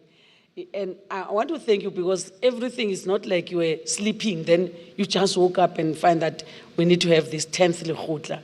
So we believe that the 11th Lekgotla will be even more successful than this one. So today, we draw the curtains on this vibrant and eye-opening 10th Basic Education Lekgotla. I stand before you deeply encouraged by the collective wisdom, passion, and dedication that have filled this hall over the past 3 days. Commitment to commissions, staying there full-time, engaging. I want to promise you that this is not just a talk show. This will find a way to be included in the plan of the department, that when we come next year, like we did in the previous Lekgotla, to give a feedback about the resolutions of the previous Lekgotla as to how far are we implementing them as the department. So, yes, we are done with the strategic planning. For the APP is en route to the Speaker, but these ones, because we see that is even more important than what the Speaker allows us to even our APP. As long as resources are there, we'll be able to rework on our APP to make sure that most of the resolutions that I had being presented here, I'm so excited seated there, that wow, this is the way forward, this is the way to go, and we really appreciate. So together we have embarked on a vital dialogue, interrogating the complex fabric of our basic education system. I believe that we have done the groundwork for transformative agenda that will undoubtedly transcend generations. The 2025 Basic Education Sector Lekgotla commenced with a focus on strengthening foundational learning, aligning with South Africa's G20 presidency and the African Union's education agenda. The minister, whom we also want to thank for convening this 10th Lekgotla, outlined this very clearly in his address on Thursday. You will agree with me that the first 2 days of the 2025 Basic Education Lekgotla provided a comprehensive review of education challenges, opportunities, and policy priorities, with inputs from government, industry, researchers, and global partners. The Lekgotla set the stage for the renewed focus on foundational learning, teacher development, inclusivity, and artificial intelligence adaptation in education. Yesterday afternoon, we engaged detailed discussions in the commissions, shaping the strategic direction for basic education transformation in the Republic of South Africa. The recommendations put forward, focusing on workforce development, community engagement, inclusion, and digital solution, pave the way for a holistic approach to early childhood development that leaves no child behind. The task ahead requires sustained effort, collaboration, and innovation from all stakeholders involved. It is through our united effort that will ensure every learner in South Africa has access to quality education delivered by well-prepared, supported, and motivated teachers. Ladies and gentlemen, as we conclude, let us remember that the path to improvement in the quality of assessment and indeed in our basic education system as a whole is a long and continuous journey. It's a journey that requires patience, perseverance, and a collective effort. The task before us is huge, but together there is no mountain we cannot climb or river that we cannot cross. As we part ways, let us carry forward the spirit of collaboration, innovation, and unwavering commitment to our children's future that has characterized this Lekgotla. The assignment of transforming the education system is not the sole mandate of the Department of Basic Education, but it's our mandate, all of us, collectively. Let us continue to work hand in hand to ensure that our education system is not just a mirror of our society, but a beacon of hope, a catalyst for change, and a bridge to a brighter and more inclusive future for our children. Thank you, one and all, for your invaluable contribution, your insight, and your commitment to the noble cause of education. Yes, to a future where every child in South Africa has access to quality basic education that not only enlightens but empowers. For foray into the space of early childhood development has been both reflective and forward-looking. We have celebrated the strides made since our last convening, from the development of the service delivery model and 2030 strategy to our commitment to multi-sectoral collaboration, evidence-based intervention, and a revolution in teacher training and development signifies our collective determination to foster a safe, nurturing environment for every child.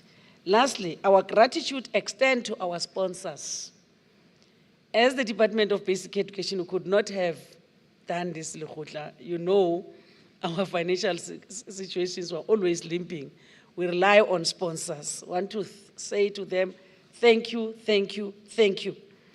For their generous support has been indispensable in bringing this event to fruition. We extend our sincere gratitude to the National Education Collaboration Trust. The chairperson himself is still sitting here, for their unwavering commitment to enhancing the educational landscape in South Africa through collaboration and innovation.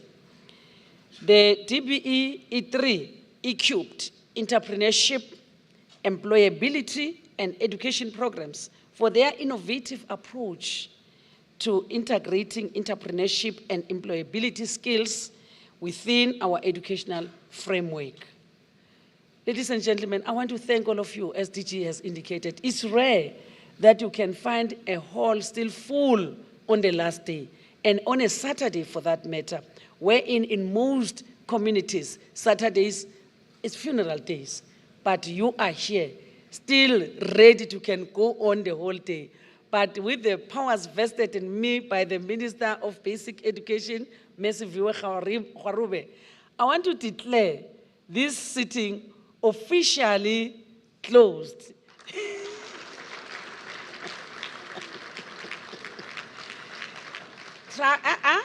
Yeah, I'm just declaring it closed. We're still sitting. I want to wish you travel safe, be protected, travel messes with you wherever you go, and let the DG give us announcements, because we don't want a wasteful expenditure.